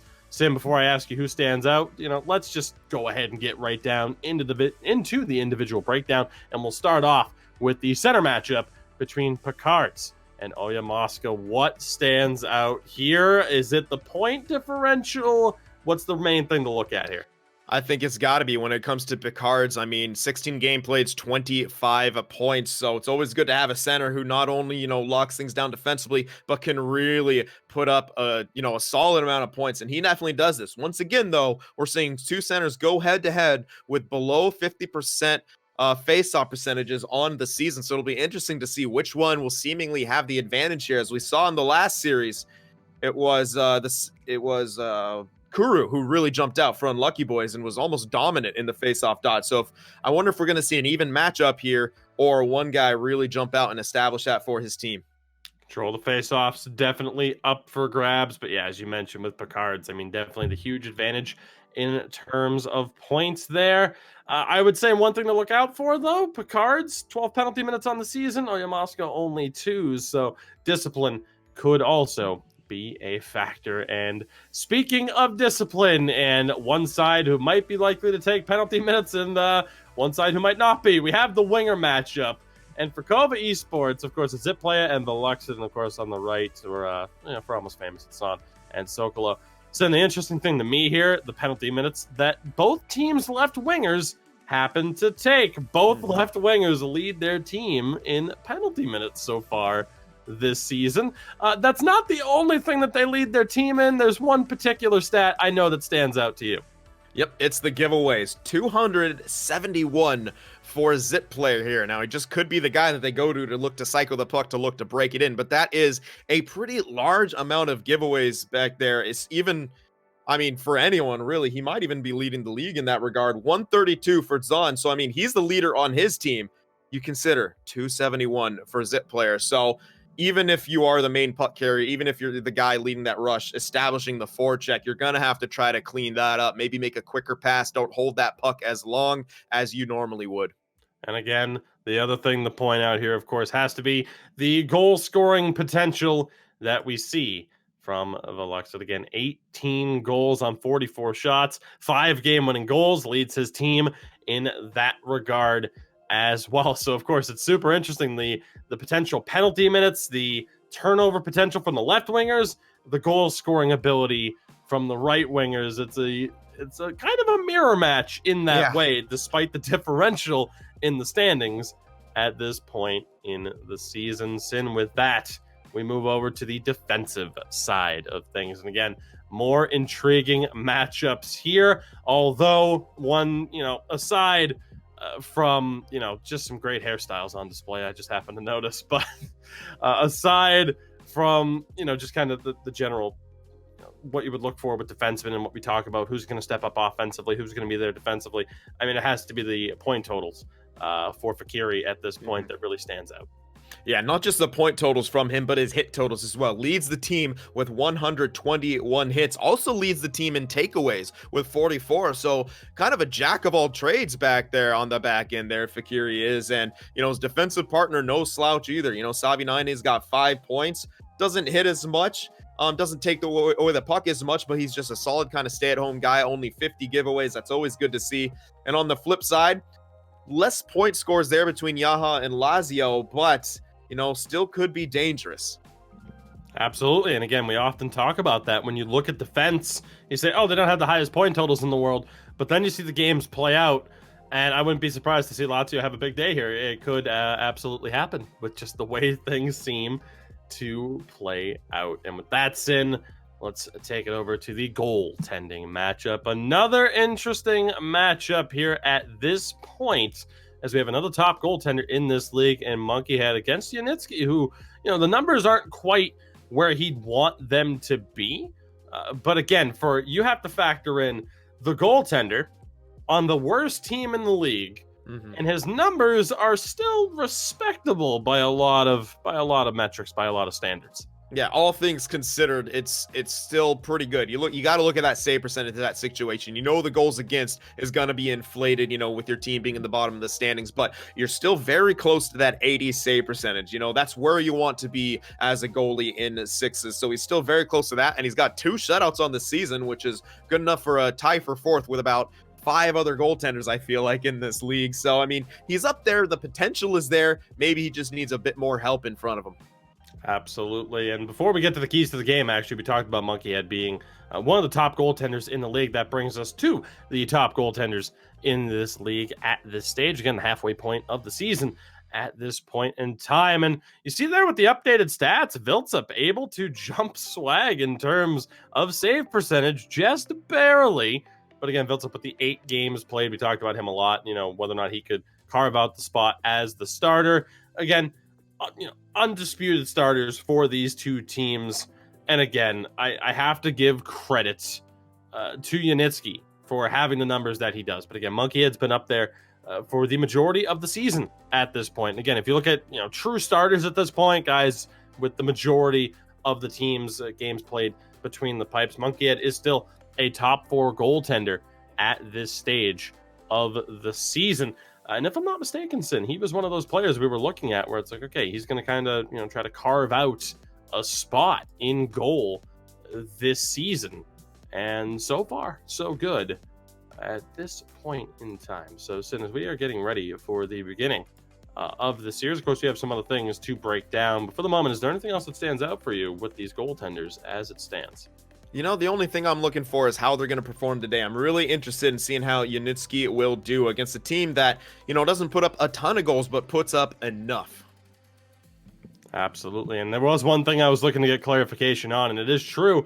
We talked about Monkeyhead earlier this season and how this was his return to goaltending for the first time in 2 seasons. And the last time he played goal, he was in the light division. So clearly still has the talent between the pipes. That brings us to the keys to success, starting things off here with KOVA Esports and what they have to do. And of course, Sim, we already talked about it, that super-powered PP, the #1 power play in the league by far. And again, 61.54%. We'll see if they're able to make the most of that. Again, Almost Famous, 6th highest penalty minutes total. On the bright side for them, for the last team in the league, they have the 6th highest penalty kills. So Almost Famous do pretty well in terms of getting themselves out of trouble. We'll see, though, if they do find themselves in trouble against the league's top power play. But the one thing for KOVA Esports to keep in mind, and it is a very dangerous game that they play, they have the 2nd most hits in the league, and as a result, have the 2nd most penalty minutes in the league. Now, KOVA's penalty kill is right in the middle of the pack. So, that aggressive style is a trademark for them and the style that they look to play, but it does get them in trouble. Almost Famous, again, despite having, a rough start to this season, top 5 power play. So really for both teams, it is kind of crucial to stay out of the box, but for KOVA Esports, that much more so if they're going to play their normal style. And Sin, I think their normal style really does kind of lend towards Zip player having as many turnovers as he does, as you talked about. Again, that aggressive style of just attack, you're bound to lose the puck a little bit more often. That brings us over to Almost Famous's key to success, or keys to success. Sin, break it down for us. Yeah, well, the first key here is you got to help out the goalie. We touched on it a little bit in the goaltender matchup, but yeah, Yanitsky, not the greatest numbers, but his save percentage still kind of up there. He's a capable goalie. The team defense from Almost Famous really needs to help them out. They are right now rated the worst defense in the league. Second key right now is you have to shoot the puck. Surprisingly, perhaps not surprisingly, the 2nd lowest shot total in the league that could, be affected by them just not able to establish much in the offensive zone. But at this point, simplify your game. You gain that zone, put the puck on net, crash to the net for rebounds, look for those dirty goals, the rebound goals. That has to be your bread and butter moving forward. You do not want to find yourself demoted to Pro League or in danger of having to play a demotion match. And the last key here, stay out of the box. We saw that power play number absolutely insane, 61 or 62%. Ridiculous. You're going up against the league's best power play, and you have the 6th highest penalty minutes in the league. Now, on the flip side, you know, your penalty kill is decent. You got the 6th best penalty kill, and that's interesting about Almost Famous. Their special teams, all things considered, is not bad. It's around league average, middle of the pack. So, I mean, but you don't want to give them chances. You cannot give KOVA Esports chances with that deadly of a power play. So, really going to have to, and I think that'll also lend to helping out their goaltender. Don't let them face those odd man situations. Again, we've talked about it throughout this entire pregame breakdown. Almost Famous, despite being in last in the league right now, a very interesting team, perhaps a little bit better than the numbers would indicate. And again, we're going to see if they can really start to turn their season around. We saw it with Unlucky Boys in the last game. And Sin, that was an example of a team, again, that despite their place in the standings, shot the puck a lot more. And I think that really is a key for some of these teams towards the lower half of the bracket.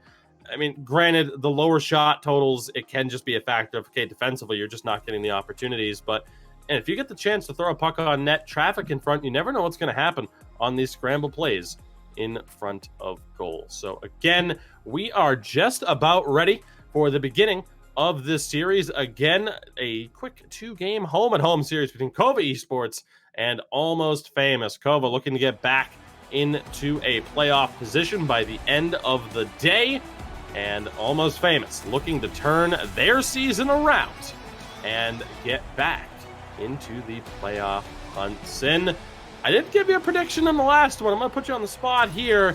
What do you think happens? Can Almost Famous battle their way back into the playoff hunt?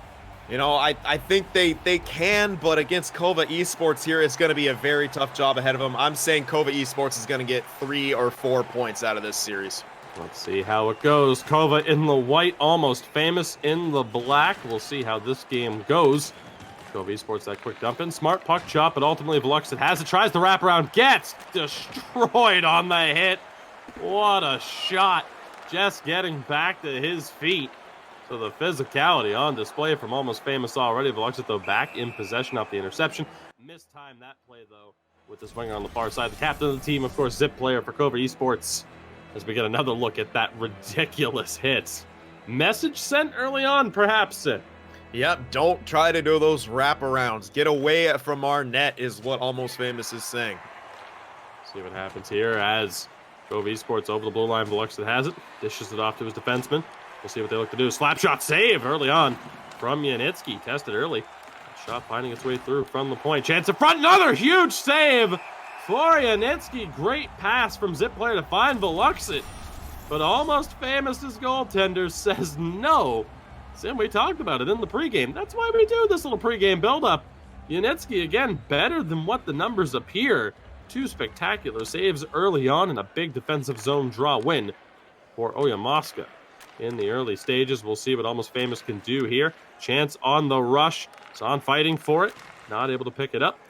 And now it's KOVA Esports. Looking to get back on the attack. Veluxit and Zip player the quick passes. Veluxit dishes it down low. We've seen those dump it attempts on a few occasions. Veluxit wins it back beneath the goal line. Tries to throw it back in front. Zahn's there. Still looking to dish it out.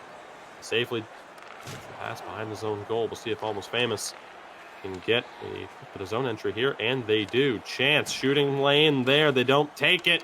And ultimately, they bank it off the side of the net. Oyamoska back in possession. No shot. Chance on the net drive. Still no shot. And Sin, we talked about it. We're Almost Famous. Get the puck on goal, and a couple of examples there where they just don't pull the trigger. Yeah, I mean, if you want to make one pass, you know, open up a bit of space for the shooting lane, do so, but don't hesitate too long. They hesitated too long. They didn't get the shots when they had them available, and no real high-danger scoring chances because of it. Puck dished back to Almost Famous's defense, looking to find a way over the blue line yet again. Yaha in possession. Dropped it back to his center, Oyamoska. Right now, KOVA Esports, the blue line holding up. Breaks down there, though. Chance here. Oyamoska in possession, but not for long. KOVA back. Again, not in possession for long. A little bit of an early struggle for both sides right now to find the passes through the neutral zone. Good bit of pressure for KOVA Esports. Not able to get back in possession here, though. Over the line, Almost Famous.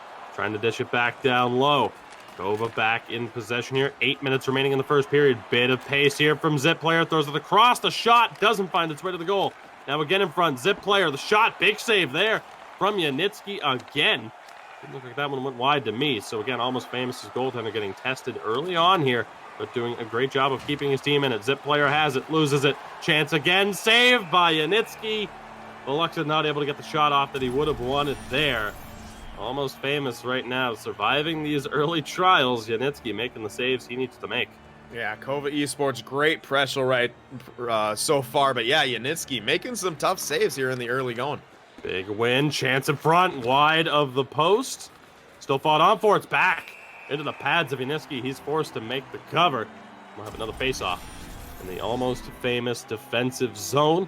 And we talked about the center battle between Picards and Oyamaska, and we'll see if either one of them are really able to grab the advantage in the face-off. As Sin mentioned in the pregame, both currently below a 50% win percentage on the draws at this point in the season. Almost Famous offside here. 4:53 remain in the first period. And Sin, a little bit more of a feeling out process as we may have expected through the early stages here of this game. Yep, no crazy back and forth action. No team really being super aggressive on the forecheck. Both kind of just trying to find some space. Puck over the line here. Sokolo in possession back to the point. Chance in front with the puck loose. A near deflection bit for Zahn, but he wasn't able to get a piece of it. Good chance there. A bit of promising work from Almost Famous. They're back in possession here. Great job by Zip player, though. Picards tries to throw it in front. Still on the attack. Veluxid has it still for KOVA. Finds Zip player, not able to pull the trigger on the shot. Here comes on. Now Sokolo.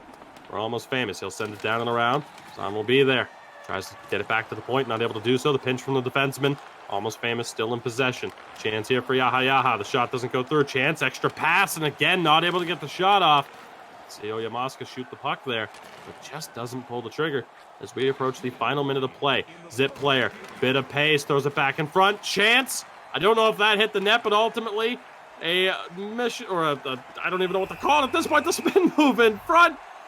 And Sin, there's going to be a penalty shot out of nowhere. I was going to say crisis averted, easy for me to say. With the action this fast-paced, we have a penalty shot for Almost Famous. It's going to be Zahn taking the shot. The assistant captain, can he bury this? The shot, save by Monkeyhead. Final 10 seconds of the period. And the goaltender for KOVA Esports keeps this a scoreless game. What a ridiculous pace. Actually, final 13 seconds. Again, easy for me to say, but a ridiculous pace. For the end of the first period, we might not be done. Face-off won by KOVA. Do they have time? Savinainen looking for space. Can't get it over the line clean, and that will do it for the first. So again, a furious pace to that first period certainly has me just completely caught off guard down the stretch from a big save opportunity, shooting chances that weren't taken, and a saved penalty shot. Sin, that had a little bit of everything. Definitely. I mean, we start off more slow, as you mentioned, and then things really just picked up there at the end. And you know, KOVA Esports, really, kind of getting the majority of the shots on net, but big save there by Monkeyhead. But interesting to me, Almost Famous with a 87.9% on their passes. Very efficient so far, moving the puck around. So KOVA Esports, though, I think the majority of the scoring chances. They definitely have the shots, and despite that one penalty shot opportunity, again, Almost Famous just needs to kind of put more pucks on the net. So many opportunities where they had a chance to shoot, at least for a rebound, and they just didn't do it. We'll see what happens here again. Furious pace to the end of that first period. Chance here, though. Zahn still fighting for it. Still has it. Dishes it back to the point. Shot, save, the rebound. The second chance, another save. Still loose and ultimately covered by Monkeyhead. KOVA Esports right now giving up some chances to Almost Famous. Monkeyhead having to make some big saves. Of course, the biggest being that penalty shot in the final minute of the first period. And Zahn not able to bury that one. Huge face-off here. Almost Famous win it, but it goes all the way back down to Yanitsky's left. See what happens here on the breakout. Able to find those clean passes. Hopefully get over the blue line without a struggle. Great bit of passing there. Zahn drops it back. Now has it in the corner. Back to the point. Again, a couple of quick cycles on. Not able to hit the near post side. Good shot block there by Picards, intentionally or not. Here comes Zip player with that burst of speed. Smaller build. As Sin likes to point out, that little bit of extra agility doesn't pay off for him there. It's Almost Famous back in possession. Now up the middle. Oyamaska looking for space. Loose puck in front, recovered by KOVA. Here they come down the ice. Zip player has it down the left. Tries to sauce it in front. Doesn't go. Zip player back in possession. Snipe chance. Big save by Yanitsky. And a huge hit there. Takes Zip player off the puck. Almost famous. Looking for the counterattack. Yaha has it now over the line. They lose it. Scramble in front. Lose puck. Still kept out. And ultimately, again, another crisis averted. Both these teams flirting with disaster at times through this game thus far. Veluxit has it. Tries to find Picard's. It's off his tape. He can't get the pickup. Frustrating moment for him as Yaha's back in possession. Almost famous will look to regroup as we approach the halfway point of this second period. Still looking for the game's opening goal at this stage. Lazio has it. Looks for that space. Spinning around, taking advantage of the open space. Finds Oyamoska back to the point. Blocker save from Monkeyhead off the shot from Yaha from the point. Now again, almost famous still in possession. Yaha looking. It's in front. Doesn't find the net. Chance again. Zon's shot doesn't find its way through. Sokolov's on again. Big save by Monkeyhead. Almost famous getting the shots on goal like we said they needed to, Sin.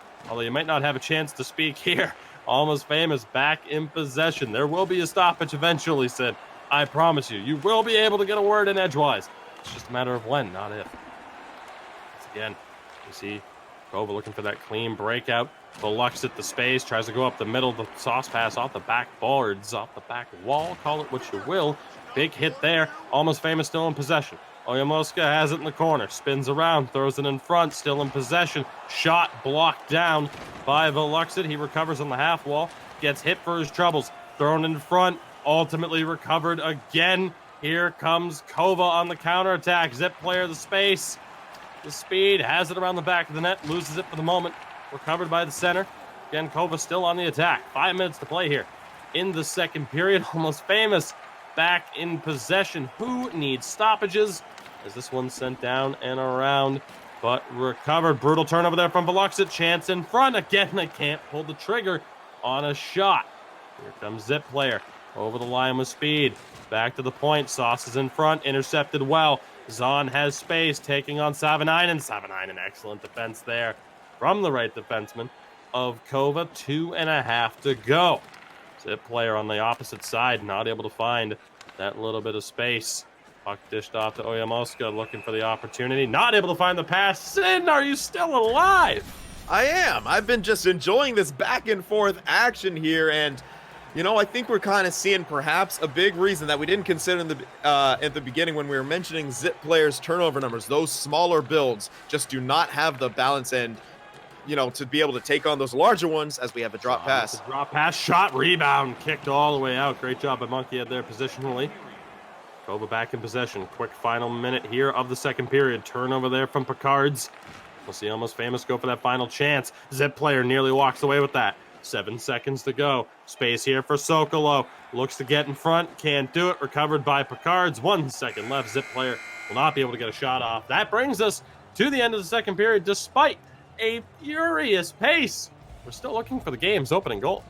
And you know what? I have been very impressed by Almost Famous's effort in this one. Leading in shots, leading in time on attack by over a minute, and that passing percentage still in the high 80s. I mean, they're being very efficient with their passing, and they started to put the puck on net a bit more, and that led to a lot more scoring chances. Face-offs actually dead even, so neither center really pulling out in front, but what I really like about Almost Famous's gameplay is they're not playing like a team in last place. They're playing hungry like a team who needs to get out of last place, but again, like, they're getting the time on attack. They're starting to put the puck on net, and their passing has been extremely efficient. Perhaps KOVA not the start they wanted, but again, credit to Almost Famous. They're really showing that they deserve a spot here in the Elite.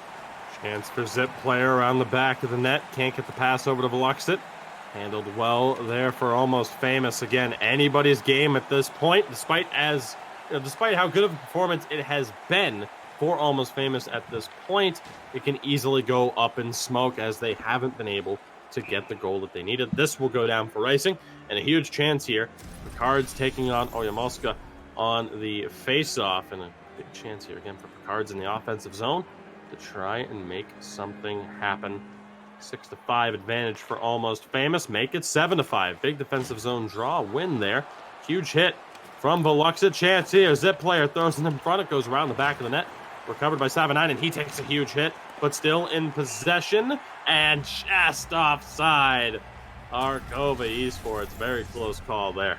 Yeah, you're kind of hoping for them to keep it in right there. I believe that was, yeah, Fakiri there. If he had been a lefty, he'd have a better chance to hold that line, but that puck was drifting out of the zone very quickly. And a face-off win for Almost Famous, not able to get it over the blue line, scramble for it in the neutral zone. They're still in possession, but we see Zip and Veluxit so aggressive on the forecheck for KOVA. Pass just picked off by Savanainen, robbing Zahn of another scoring opportunity. Talked about him being snake bitten at times. Huge hit there from the left winger of Almost Famous. Almost Famous playing the physical game. Stretch pass to Zahn. He has it now in the zone, but doesn't have the numbers advantage. And ultimately, brutal turnover there. A secondary chance doesn't go. Zip player has the speed. Can he get past Yaha? Cuts back, throws it in front. He scores! Out of nowhere, Sin. It seemed like a matter of time. Zip player is able to find the space, finds the pass to Veluxit. KOVA Esports take the 1-0 lead. Yep, using the most of that speed, agility, and acceleration that those small builds can do. He's just really tried to spread it out and was able to kind of adjust himself to find that passing lane. And see it for Zahn. Shot just wide of the post for Sokolo. Almost Famous not at us, thrown in front. Doesn't find its target. And a chance now again. Veluxit, the goal scorer, dishes it off. Takes another huge hit for his troubles. Savanainen will recover the puck here, though, for KOVA. 11 minutes remaining. Again, Zip player, the great feed, finding Veluxit in front. He takes another big hit there. Almost Famous back in possession. Shot deflects, saved by Monkey Head. Still alive, though, in zone for Almost Famous. Scrambled for it. KOVA comes up with it. Fakiri has it on defense, dishes it off for Savanainen. Chance, and again, the quick movement on display. Zip player has a step. Cuts back, looks for space, snipes it! Top shelf! What a shot, what a goal for Picards! KOVA Esports up 2-0 out of nowhere. Almost Famous. Feels like they almost had it, but it's slipping away second by second, Sin.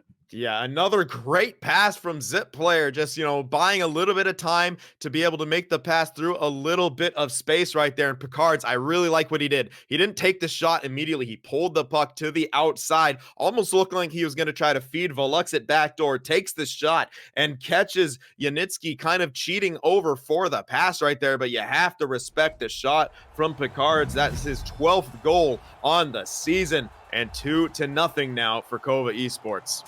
A spectacular turnaround here in the third period for KOVA. Again, the patience on display from Zip player.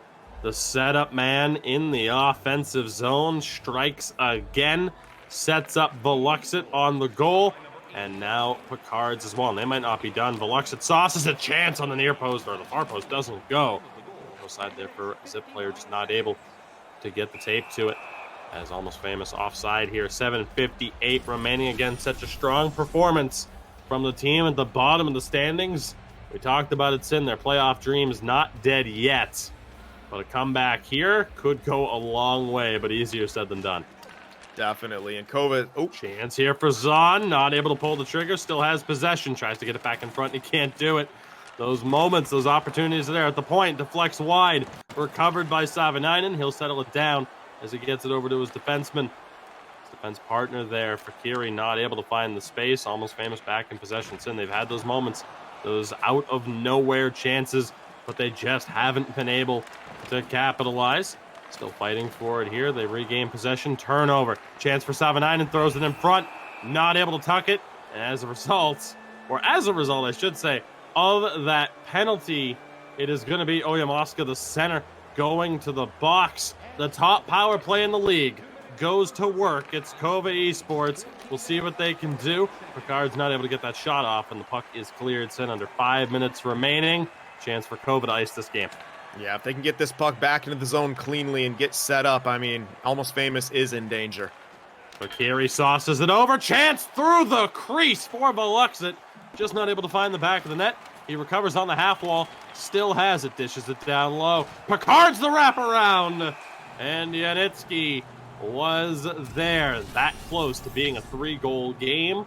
That close to most certainly icing the game, securing the 2 points for KOVA. Big draw here. Sokolo, the winger, in the dot. Can't come up with it. Aaron pass there, Almost Famous have it, and you got to go for the counterattack here. Sokolo not able to get it all the way down, but still precious seconds off the clock on this man advantage for KOVA. But again, right now you see Zahn pressuring. You have to. Those precious seconds also winding down for Almost Famous. We're back to 5-on-5. Zahn has it. Oyamaska not able to get it on. Zahn still fighting for it. Can't get the puck on net. Recovered by Picards. Now again, the stretch pass intercepted well by Lazio. He had to get that one. Otherwise, it was a breakaway for Zip player.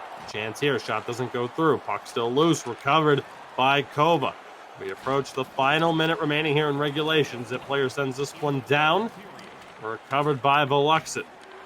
Takes another hit, not able to maintain possession. A little bit of space there for Sokolo, quickly smothered away by Fakiri. KOVA, moments away here from securing 2 points, perhaps. Wrap around, he scores! Veluxit out of nowhere. Sin, it seemed again like a matter of time. That pressure, you have to go for it. The space for Veluxit, and you cannot give the front three of KOVA Esports any space. This one is over. Yeah, KOVA Esports was almost like a tsunami in this one. You know, Almost Famous seemed to have the advantage early on, but KOVA Esports, they didn't surrender. Then out of nowhere, they just kept building and building and building, started getting goals, started getting more pressure, and then towards the end here, they were just all over Almost Famous. A 3-goal lead here late in the third. As you said, this one is pretty much over. We talked about it at the start of this period. Still a late chance here. Doesn't go. 35 seconds to work with. Almost Famous playing for pride at this stage, but we talked about it. As strong of an opening 40 minutes as that was, we don't see the shot here. As strong of an opening 40 minutes as that was, it can all go up in smoke if you don't take advantage. The one time from Fakiri does not go through. 17 seconds to go. A lot can happen in 17 seconds, as a Bruins fan can tell you. Sokolo loses the puck, but still in possession. Almost Famous thrown back in front. Recovered by KOVA. 7 seconds. Slap pass down. This will go for icing, not the bounce they wanted to try and find Zip player. So 4.9 remaining. We'll see if Almost Famous can at least kind of ruin the day. We're not going to allude any more to it than what I just did. Face off one time deflected. Saved by Monkey Head, maybe off the pipe. But regardless, the end result is there. Monkey Head with the shutout. So glad I get to say it. KOVA Esports walk away with the 2 points in this first game of 2. Sin, a really disappointing third period, I think, is the only way you can sum that one up for Almost Famous. Of course, we're going to have a lot to talk about here in the post game as we get you ready for the second game of 2 between these two teams. And, you know, the final game of this broadcast ultimately. But what a third period that was. I think we should start off talking about Almost Famous because I hate started off the game strong. You almost had it. That was a really good opening 40 minutes, and it just fell apart at the end. Yeah, the problem was they couldn't capitalize. They just didn't score. You have to make the most of your chances. I like that they were putting the puck on net a bit more. Again, they just didn't score. And sometimes those in-tight opportunities when they had the puck in the slot, especially in that third period, when they went to take a shot, guess who's in the way? KOVA Esports, one of their guys blocking the shot. So yeah, there's those scoring chances completely dried up in the third period. And you know, if you're Almost Famous, you got to be kicking yourselves for not being able to get 1 or 2 in those first 2 frames. Absolutely. I mean, we saw it on display, at least. The penalty seemingly didn't help things out. That is something to build upon. You stayed out of the box, which you had to do. You killed off a penalty from the league's top power play. But aside from that, what else was really there for you? And unfortunately, it wasn't much. And we called it out numerous times. The shooting opportunities that they just didn't take advantage of, ultimately, I think, came back to haunt them. And for Almost Famous, we talked about it in the pregame, the setup for that first one there that you just witnessed. You know, the stats are a little bit, or at least the record's a little bit deceiving, because their stats indicate that, like, okay, this is the team that can break through and push for a playoff spot. But ultimately, whether or not it be bad luck or just some of the negative tendencies that have seen them be towards the bottom half of the standings so far this year, I think we started to see those shine through. The lack of finish that they had through the first 40 minutes ultimately did come back to haunt them. I want to give Yanitsky credit between the pipes, because had it not been for him, that would have been a much different game. Granted, the final was 3-0. I think it could have been a lot worse. Talking about things, though, still for Almost Famous before we switch over to talk about KOVA and what we saw from them and what we expect to see from them. What is the key here ultimately, or at least a couple of keys for Almost Famous heading in to this second game? Is again, they're going to be desperate for points here. Does it still simply come down to the keys to success that we pointed out, before that first game, or Sim, what really stands out for you? Well, their 5-on-5 play, while it started off good, really started to taper off once KOVA Esports kind of got the ball rolling. And we're seeing now, even though they have, pretty decent special team stats, you cannot rely on that to win games all the time. Yes, when it comes down to a special teams battle, usually the better team can win, but surprisingly, KOVA Esports taking 0 penalties in that game, despite having the second most out of anyone in this league. And so, if you're not on the power play, you don't have a chance to score. And Almost Famous didn't get a single power play opportunity there, weren't able to get going, and we saw why their goals for tied for 6th lowest. They couldn't capitalize on those chances, but there is still hope here for Almost Famous. Last time they were featured on the broadcast, they did get 3 out of 4 points, and that was against SJ Gaming. So they can step up against teams who are, on paper better than them. We're going to see how they do here in the second game. Again, we talked about it with the logjam of teams, towards the playoff picture right now. You're not out of it at this stage, but Almost Famous now down. You see the updated record, the updated statistics. Almost Famous down to 3-10-2 on the year. KOVA pushed themselves right back towards being on the proper side of the bracket, and that much closer to being back towards a positive goal differential.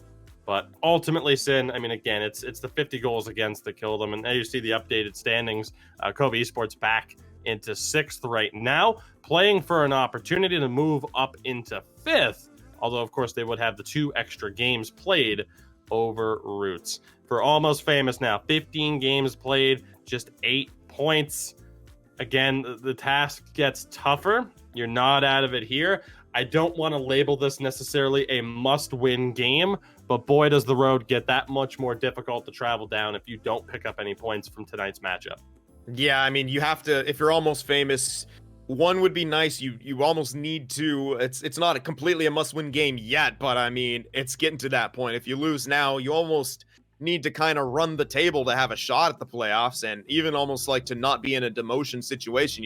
Everyone else at this point is going to crank up their game as well. Everyone's going to be pushing that much harder, so it's going to get tougher no matter what. All these games are going to mean so much for these guys on that opposite side of the standings. And even, as you mentioned in that logjam here, KOVA, they need at least 1 point here. It's hard to say a team in the playoff position, this is a must-win game or you must get a point out of it, but that's just how close the middle of the pack here in ECL 10. KOVA Esports, you did good in game 1. You got that W. Duplicate that performance here in game 2 and, get a bit higher in the rankings. We talked about it. The only teams that can feel safe right now are the 3 teams at the top.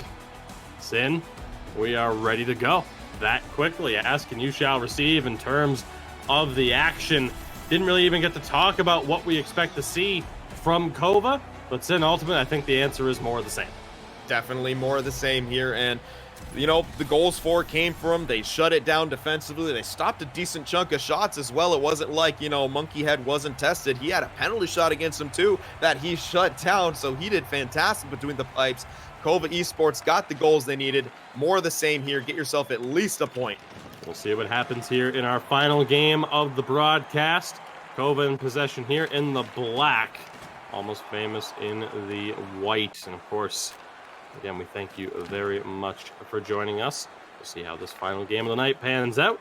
Almost Famous looking to keep their playoff hopes alive as we barrel down towards the back half of the season and get close to the playoffs. Shooting chance for Yaha. Doesn't pull the trigger. Still in possession. Gets it back to his center.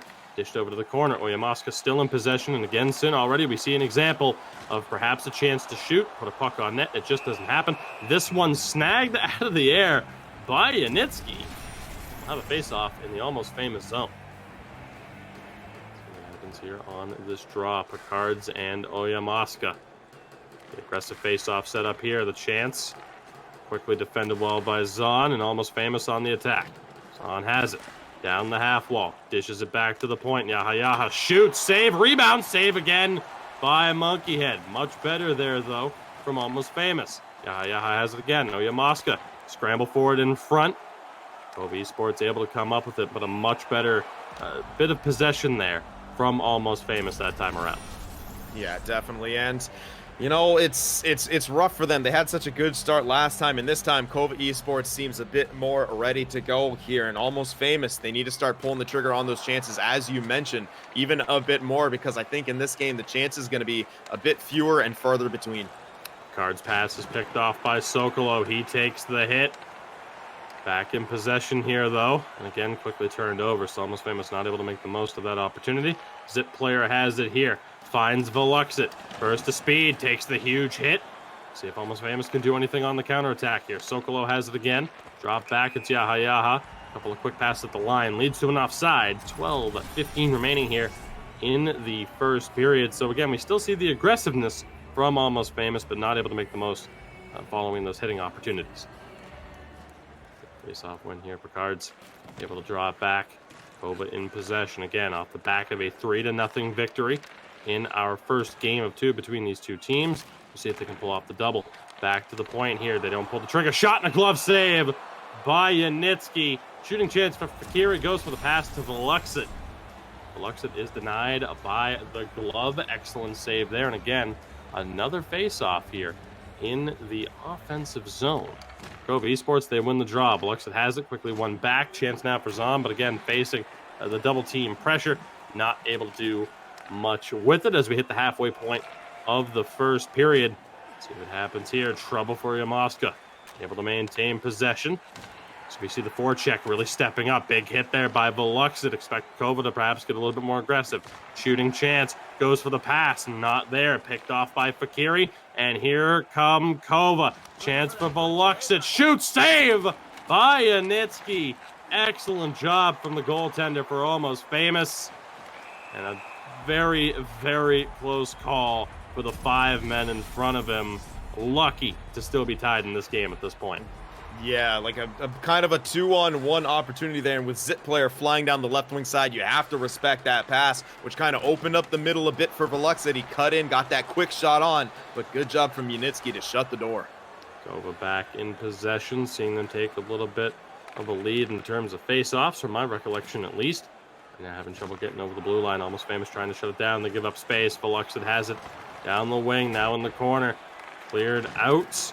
Fought for. Won back by Savanainen. Sends it low. Gets it back. Zahn's there to battle him. Almost Famous struggling right now, but Zahn has it. Over the blue line. Sauce pass doesn't go through. Zip player able to defend it well. Still fought on for. Zahn looks to cut in front. Scramble shot. He scores! And just like that, Almost Famous have their first goal of this series, the first goal of the game. Sokolo is able to bury it. Sin, get the puck towards the net. Good things can happen.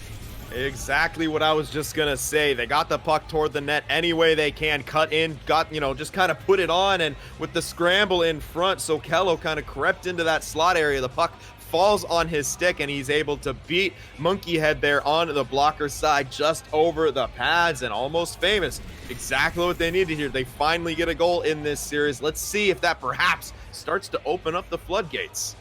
The opportunity here, 4:40 remaining here in the first period. Both teams change the tides with a goal chance here for Zip player right off the draw. Scores!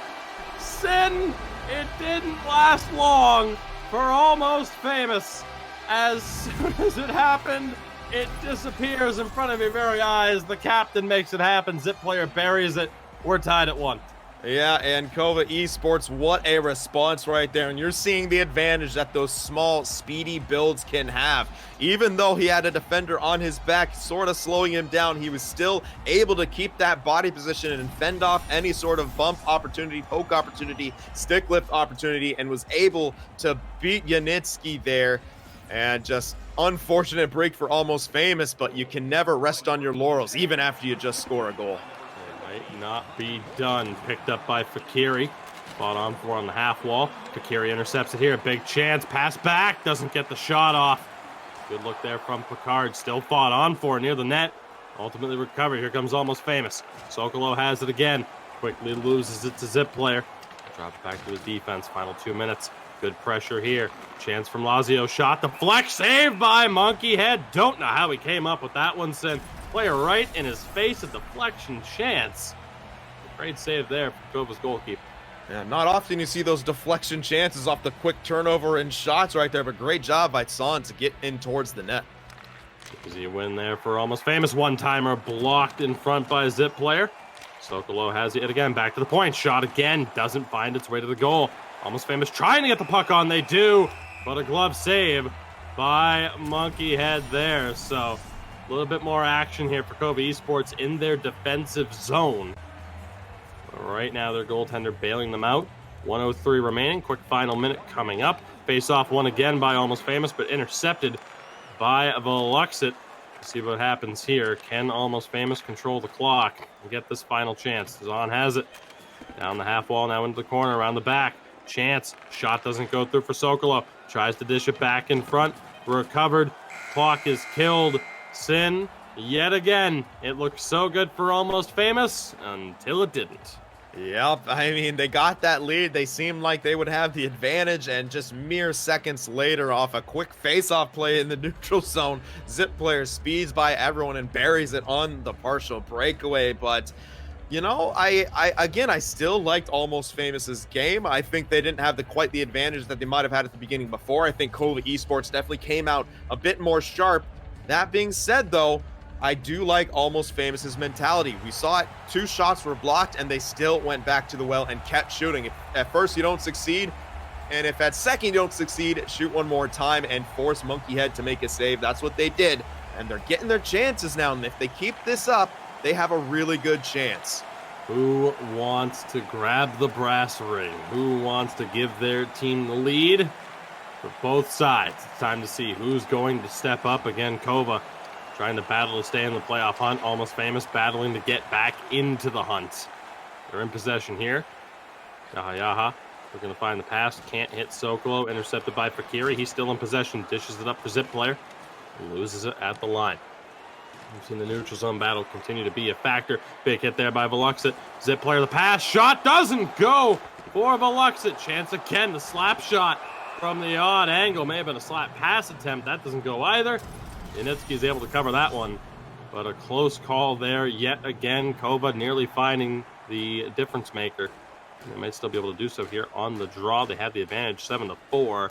Picard's able to win that one clean. Stepping in as Fakiri, can't pull the trigger. Recovered here by Oyamoska. 3-on-2 developing for Almost Famous. Sokolow has it in the corner. Back to the point. Lazio doesn't pull the trigger, nor does Yaha, and he loses it to Veluxit as a result. Recovered here. Zahn shot, save by Monkey Head, thrown back in front. Monkey Head having trouble covering it, nor can they clear it, but ultimately back in possession. Now KOVA has control. They survived that scare. Somehow timed the onside correctly. Back down low, Zip Player tries to find the pass in front. He can't do it. Lazio was there. See if he's able to get that breakout pass. Couple of quick passes. KOVA back in possession. Great pressure here. Zip Player recovers. Has the speed, finds Fakiri, sauces it all the way across. Chop back to the point and recovered. Ultimately, they'll turn over. Sokolow, great job putting it back, but he can't find the pass. Both teams really battling in these loose puck situations, as Picard's not able to find his way up the middle. I'm Almost Famous yet again, and quickly losing it at the opposition's blue line, but recovered. Chance, Sokolow can't pull the trigger. Right now, KOVA struggling to get it out of the zone. Covered down in the corner. Zahn has it back to the point. Shot, save, rebound. Thrown back in front. Intercepted by Picard's. Great job again by Monkey Head. Stretch pass. The Zip Player just doesn't go. Fast-paced second period here. And the final game we'll be covering for you in this broadcast. We thank you for joining us. Who wants to score the difference maker? Oyamoska sends it down low. Bounces back in front of the net. Recovered by Fakiri. Now again, KOVA able to get a clean breakout. Picard's for Zip Player. Sends it down low. Picard's is there, wide open. Has time and space. Back down low for Veluxit. Double teamed and one back. Yaha, a couple of quick passes. And still now, Oyamoska finds Zahn. Shot just wide of the post. A rifling shot from Sokolow. Not able to hit the target, though. Good example of quick passing from Almost Famous. Thrown in front. Chance doesn't go. Veluxit not able to get that shot on target. 5.5 to go here in the second period. Again, a ridiculous pace set by these two teams. Zahn able to find Oyamaska, but he's offside. 5:06 remaining here in the second period. Sim, what do you think? A late goal to really shake things up heading into the third? It's hard to see one not being scored here with the back and forth action that we're really being able to enjoy here. Just so much like just happening. Not much happening in the neutral zone, though. They're seeming to get past that threshold quite easily here again. Shot deflects. Still loose in front. Can't pull the trigger. Almost Famous back in possession. Great back pressure from Zip player. And a pass. Yaha not on point. Sin, KOVA about to go to the power play. They might not need it, though. Zip player down the left-hand side. Bumped off the puck. And indeed, KOVA Esports, again, the league's top power play, goes to work. Almost Famous, I believe that's Sokolov. Indeed it is, who will take a seat. Again, Almost Famous was able to successfully kill off a chance in the last game. Can they do it again? See what happens here. Savanainen has it. Expect a couple of quick passes here. Some movements, and maybe not. Veluxit just tried to carry it in. Ultimately sent into the bench by Yaha. That'll lead to a face-off. This is probably going to be in the Almost Famous zone, I would presume. And indeed it is. So a huge chance here on the draw yet again for Picards of KOVA Esports in the offensive zone. He wins it. Veluxit tries to go between the legs for space, not able to do so. And they clear the zone again. 1 minute remaining on the man advantage. Chance in front. Shot glove. Save. Yanitsky absolutely robbing KOVA of their second goal in this game. Sin, what a stop. Wow, I was just going to say, if statistics are real, then KOVA should score right there. That was their goal. What a save by Yanitsky to keep this game tied. Still on the pressure. Veluxit throws it through the crease. Final moments of the power play, the quick 30 seconds. Chance here. Veluxit recovers in the corner, looking for space now to the point. Fakiri tries to go back. Finds his man after a bit of a disruption. And this puck off the back of the net. Picard's pass doesn't go. Somehow, Almost Famous survived the kill. Final minute. We'll see if there's a chance here. Veluxit has it. He's onside. Back to Fakiri looking. Tries to throw it on. Perhaps not what he was looking for, but ultimately that will ice this second period. Somehow, some way, Almost Famous are still in this game after a fantastic save that somehow is not the play of the period from Yanitsky. Sin, we are due for another very interesting third period here for the second time. These two teams are tied. Third period of last game, we saw KOVA take over. Do you expect to see the same? Well, I mean, it's hard to say after this, and with the way Yanitsky's playing, even if they do take over, are they going to be able to get the lead that they did in the last one? That save right there. If there was any doubt in your mind that Yanitsky, is perhaps not a great goaltender when you look at just those numbers, put those theories to rest, because he just shut down the haters with that glove save. Simply stunning, and certainly a shout for the play of the week. Of course, we had seen Roots, who we, of course, broadcasted and called games for earlier in this very broadcast, be featured in the play of the week. Big goaltending performance. I think that's my nomination for this week. Yanitsky, a spectacular save to keep this game within reach. Sin, I'm doing it. I'm saying it. Third period, somehow, some way, we've yet to see an overtime today. Will this be the one? We're about to find out. There's a bit of pressure there from Zip player, not able to get it off the Yaha. Zahn has a little bit of trouble, still gets it in the zone. Oyamoska looking for space around the back of the net, fighting off Zip player, who ultimately recovers. For 2 minutes gone here. Takes the hit to make the play. Picards has the space, finds Veluxit, defended well by Lazio, still fought on for. Zip player recovers in the corner, dishes it back to the point. Fakiri steps in, shot, rebound, scores! Broken play, not a rebound, but off the leg of the defenseman in front, and Veluxit has a wide open net to shoot at and send yet again. Third period, Almost Famous have hope, and it's quickly taken away by KOVA. The broken play off the skates finds its way straight to Veluxit. Yeah, and Veluxit just always seems to find himself right place, right time as he's getting a little stuck in the net there doing his dance. But I think that's 20 or 21 goals on the season now for Veluxit. We don't quite have the updated stats, but what a prolific goal scorer. And that's not by accident that you keep finding yourself in positions to take those shots, to bury those chances. And right now, he just gave his team a lead here in the third period. A great start for KOVA. Again, a broken play off the skates, but the things that can happen when you throw the puck on that chance there for Zahn, it doesn't go through, but he recovers, loses it back. So that's what we talked about. You need to shoot the puck. If you're almost famous, you see KOVA taking these shots. It's working out for them off these broken plays. Picards gets it back up the wall there. There's Kiri on the shot. Not able to hit the target. Still, now Picard's behind the back of the net. All over the place in the offensive zone. A chance here. Veluxit nearly won it back. Almost famous right now, having trouble dealing with the forechecking pressure. Zahn has it. Dishes it back to the point. Now Hayaha shot. Saves Zahn. Tries to tuck it in near post. Not able to do so. Good double team work down in the corner. Zahn has it again. Finds its way to Sokolo. Back to the point. One-timer doesn't find its way through. And a stretch pass doesn't go. Will this be icing? The answer is yes. Wisely done there, Sim by Veluxit, to just hold off and get a little bit of stamina back. Definitely, and a big face-off here for Oyamoska. If you need to get your team back, now's the time to win a face-off. I like their offensive pressure on that last shift. They're really getting chances. They're taking shots, looking for the rebound. Their down-low cycle was good. Not saying KOVA's on the ropes right here, but they're definitely, taking a step back right there. Going to have to defend against Almost Famous here. Big defensive zone draw win for Picards. The puck doesn't find its intended target. Will it go down for icing as it should? It does not, so big break there for KOVA. See what Almost Famous can do here as we approach the halfway point of regulation. Now 2-1 in KOVA's favor. Shot from the point, save, still loose in front, recovered by Picards. And here comes the counterattack. Zip player with space. Can't get the pass over. Great defense from Lazio. Having trouble though. Veluxit's still there. Zip player tries to get it back in front. He scores! What a pass from Zip player to Picards, who somehow was able to get a piece of that. Beats Yanitsky 5-hole and Sin.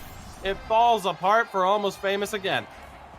I am trying to figure out if that's a pass or a shot that got deflected. That angle looks like a deflection there for Picards. Nonetheless, what a sick play by Zip player right there. And Yanitsky, you never like getting beat 5-hole, but that's one you may not mind that goes in, even though it puts your team down by 2. There's not much you can do on that one. Just a fantastic play from KOVA there, and they are looking like a deadly third period team. Unfortunately, a repeat performance for Almost Famous. A bit of deja vu. You go to the third period with a chance to win it. Now you find yourselves trailing yet again. Oyamoska the opportunity, can't find a way to tuck it. Puck still loose, recovered yet again by Picards. Now Veluxit drops it back. Here's Zip player, first to speed, Veluxit in front, he scores! Not able to get the most of it, but he didn't have to. Sin, I feel like we're watching the same game. Tied heading into the third. KOVA, 3 goals to take control of this game. And I am starting an official petition right now for Zip player to change his name into Zip Playmaker, because he is a facilitating master right here. Veluxit, once again, the recipient of a beautiful puck work, and KOVA Esports 3 goals once again here in the third period, and they may not be done. Still time left to add on to this lead. As much as the meta might be, a chance here for Veluxit, still loose in front, goes wide. As much as the meta may be, bigger builds that can't be bumped off the puck, Zip player just goes to show you that, smaller builds can indeed work if you know how to use them. Shot on, saved by Yanitsky. Was Almost Famous at this point, playing for pride. Just 1 goal to the 2 games. Big stretch pass. Doesn't go. Chance again now for Veluxit. Dishes it off for Savanainen. They'll send it down low. Veluxit's going to win that race there. Has a little bit of trouble though with Lazio. Great recovery by the defenseman. And here's Yaha over the line. Looking, finds Zahn. Over, scores! Out of nowhere! Sokolo off the one-timer. Almost Famous have doubled their goal total. It's now 2. Sin, we might just be in store for a very interesting end of this game. Yeah, they've looked for that chance a couple times now, has Almost Famous. That time it pays off. A huge shot from Sokolo to bury it on that far side there, and 2 goals, not insurmountable here. If they can get another quick one, anything can happen. Sokolo's second goal of the game. Has it down low in the corner. Cycles, tries to throw it in front, not able to do so. Fakiri was there. Self-sauce, tried to get space, did Veluxy. He's back in possession, tries to find Zip player. It's intercepted. 2 minutes remaining here. Can Almost Famous crawl their way back into this game? Down low, Sokolo throws it in front. Loose puck scramble, recovered by Veluxy. Tries to sauce it. Zip player had it for a moment. Final minute of play here. Sokolo's second goal gets us back to within a 2-goal game. Almost Famous is going to be going to the power play. Shot doesn't go through. So Sin. Almost Famous. Man advantage with 50 seconds left. Huge. That is going to be Fakiri going to the box. Huge moment here, and Almost Famous called a timeout. Yeah, smart play to do. This is the last minute of the third period. It's real time. So they have, like a full power play to work with. But again, they have to score quickly to preserve as much of that last minute as they can to be able to get that tying goal. So Almost Famous, first off, need to win this face-off. They do have a pretty good power play. As we said, their special teams is not half bad considering their record. Now it's time for them to prove it. They've got to score here, and then they've still got to come back and get another one, but it all starts here on the face-off. Big face-off indeed. KOVA with the advantage. They come up with this one as well. Savanainen, we talked about him. Not the biggest point-producing defenseman in the world, but so solid back there. And he comes away with that clear. Yaha finds Sokolo, but it is offside. Don't blame him for trying to feed their goal scorer. Again, shutout in game 1, but Sokolo, both goals for Almost Famous. Gets them back to within striking distance, but time is running out. Crazier things have happened, though, in ECL Elite. Chance here for Oyamoska. Back to the point. Yaha Oyamoska can't pull the trigger. Shot from Sokolo, just wide. What a shot. Another shot. Doesn't hit the goal. 2 huge chances for Almost Famous, just not able to hit the target. A huge face-off coming up here, though. They're not out of it. They're not out of it. Keeping things interesting down the stretch. Face-off here. One clean, one-timer. Big glove save by Monkeyhead. Opportunity now here for Sokolo. Gets it in front. Loose puck recovered by Veluxy. He'll send it down and Sin. That should do it. Zip player with pace. Getting down the ice, nearly recovered. One last chance here for Almost Famous. Oyamoska has it. Pass, no, off the pad, saved by Monkeyhead. Regardless, that'll do it. The double for KOVA Esports. They pick up all 4 points that were up for grabs in this series. Excellently done by KOVA to again continue their push towards the playoffs in what is a very crowded situation in the middle of the packs, and you could really argue the 5th place team to about the 14th place team. It is an incredibly crowded pack right now in the league standings, but excellent job from KOVA Esports. Again, no disrespect to Almost Famous, but it's a team at the bottom of the standings, and you talked about it. For KOVA, these are the games that you need to win, and they got the job done. Yeah, they absolutely did. And unfortunately for Almost Famous, I mean, just coming up short, just not able to get the goals when you needed them. And just those third periods, they're just going to come back to haunt them. I won't say it was brutal on their part, but it's just a brutal result. I mean, you're in each game and you get to that third period and all of a sudden KOVA Esports scores 3 quick ones, or just 3 in general. That is heartbreaking. You can't allow those type of goals in the third period. But I think really the result of this and the gameplay on the ice, less of the results, just more the gameplay on the ice, really goes to show just how competitive this division is. That was the last place team, Almost Famous, going against a team that could and maybe even should be in the playoffs, and they were never out of those games. Yeah, they didn't bury enough chances. They had some of those lapses, and they gave up a few too many goals in the third period, but the eye test was great for Almost Famous. I think they just need a bit more, fluidity and a bit more, capitalizing on their chances, and they could be a deadly team. Absolutely. I mean, like you said, the level of competition, and Almost Famous too, you have some veteran players. I mean, someone like Yaha, for example, has been around since ECL season 4, at least in the light divisions. So there are players of a high caliber. Unfortunately for them, it just was a matter of not being able to piece it together. As you said, the goal scoring just wasn't there. Again, we talked about it, wanting to see them take a few more shots. certainly it can be frustrating when those shots are being blocked, but there were other moments where, at the end of the day, there was some bad luck involved too. They had some great scoring chances that just didn't hit the target. And on the other side, you have one of the top goaltenders in this division right now, facing you, on the other side, squaring you down. And it's a tough situation for Almost Famous. Again, we're going to continue to track their journey as they try to, at this point, just be happy with fending off any sort of relegation concerns. But all in all, like you said, the promise is there. It's just a matter of putting it all together. But again, in terms of a key player for Almost Famous, it has to be Yanitsky. I mean, again, his numbers at times, his effort at times, simply phenomenal. And again, may have had one of these saves, if not the save of the season earlier on, as you get a look at some of the most recent results. Sin, before we talk about KOVA, Almost Famous, key player for you, other things to maybe point out?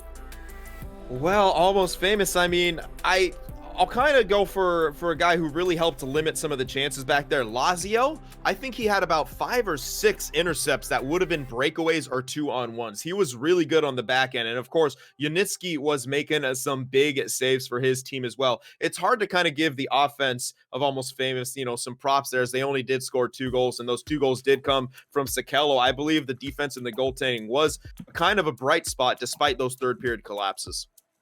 Absolutely. So again, for Almost Famous, best of luck down the stretch, as much as I'm intrigued to see how they're able to potentially, again, fend off relegation. As far as I know, we will not be covering any more of their games here. But again, another journey to keep your eyes on.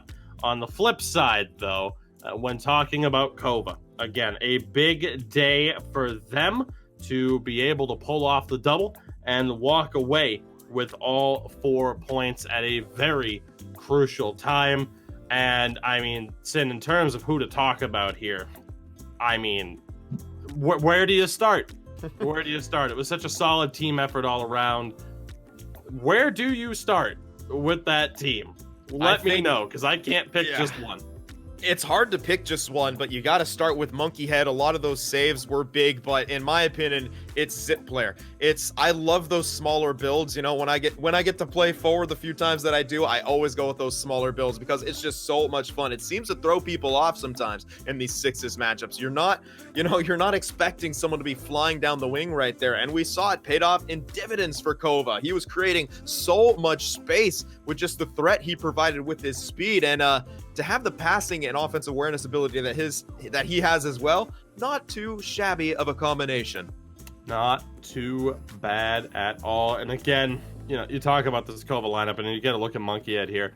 Again, a top 4 goaltender by basically every metric. You see how close the numbers are between someone like he and Swag, literally a 0.1 differential in terms of save percentage there. Of course, we saw Velutzip in the lineup as well, or on this broadcast as well for Unlucky Boys HC, as they continue to battle their way back into the playoff structures. So again, for someone like Monkey Head, and really just in general for this broadcast, getting able to see some of the top goaltenders involved. But again, Monkey Head was spectacular, picking up a shutout, again, his 3rd of the season. He'll be very happy about that. Again, he was a massive tie with 2 for 4th place. And again, defensively, Savinainen and Fakiri so solid. Fakiri definitely a little bit more involved offensively, but I was extremely impressed with Savinainen.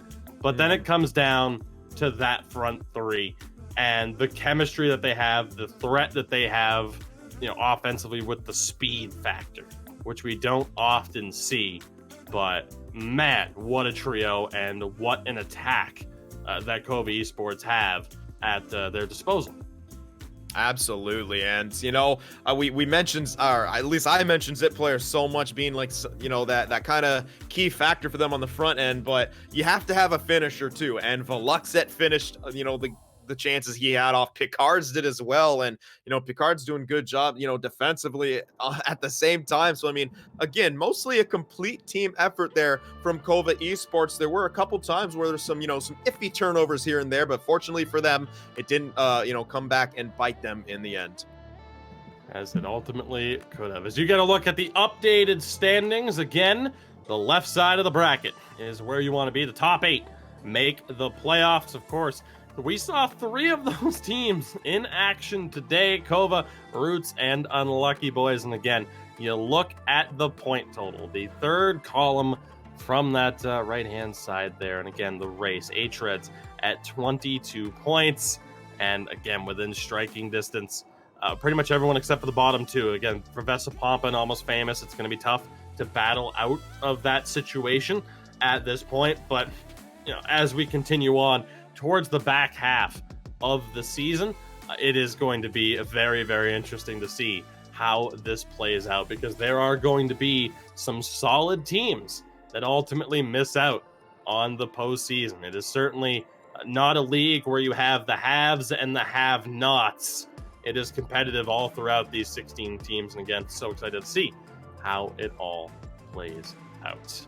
With that, that'll just about do it for today's broadcast, tonight's broadcast. Wherever you joined us from, we thank you very much for your time, for supporting the league and what we are attempting to do here. Again, ECL Elite Season 10, these teams battling for the largest prize pool in competitive NHL Esports history.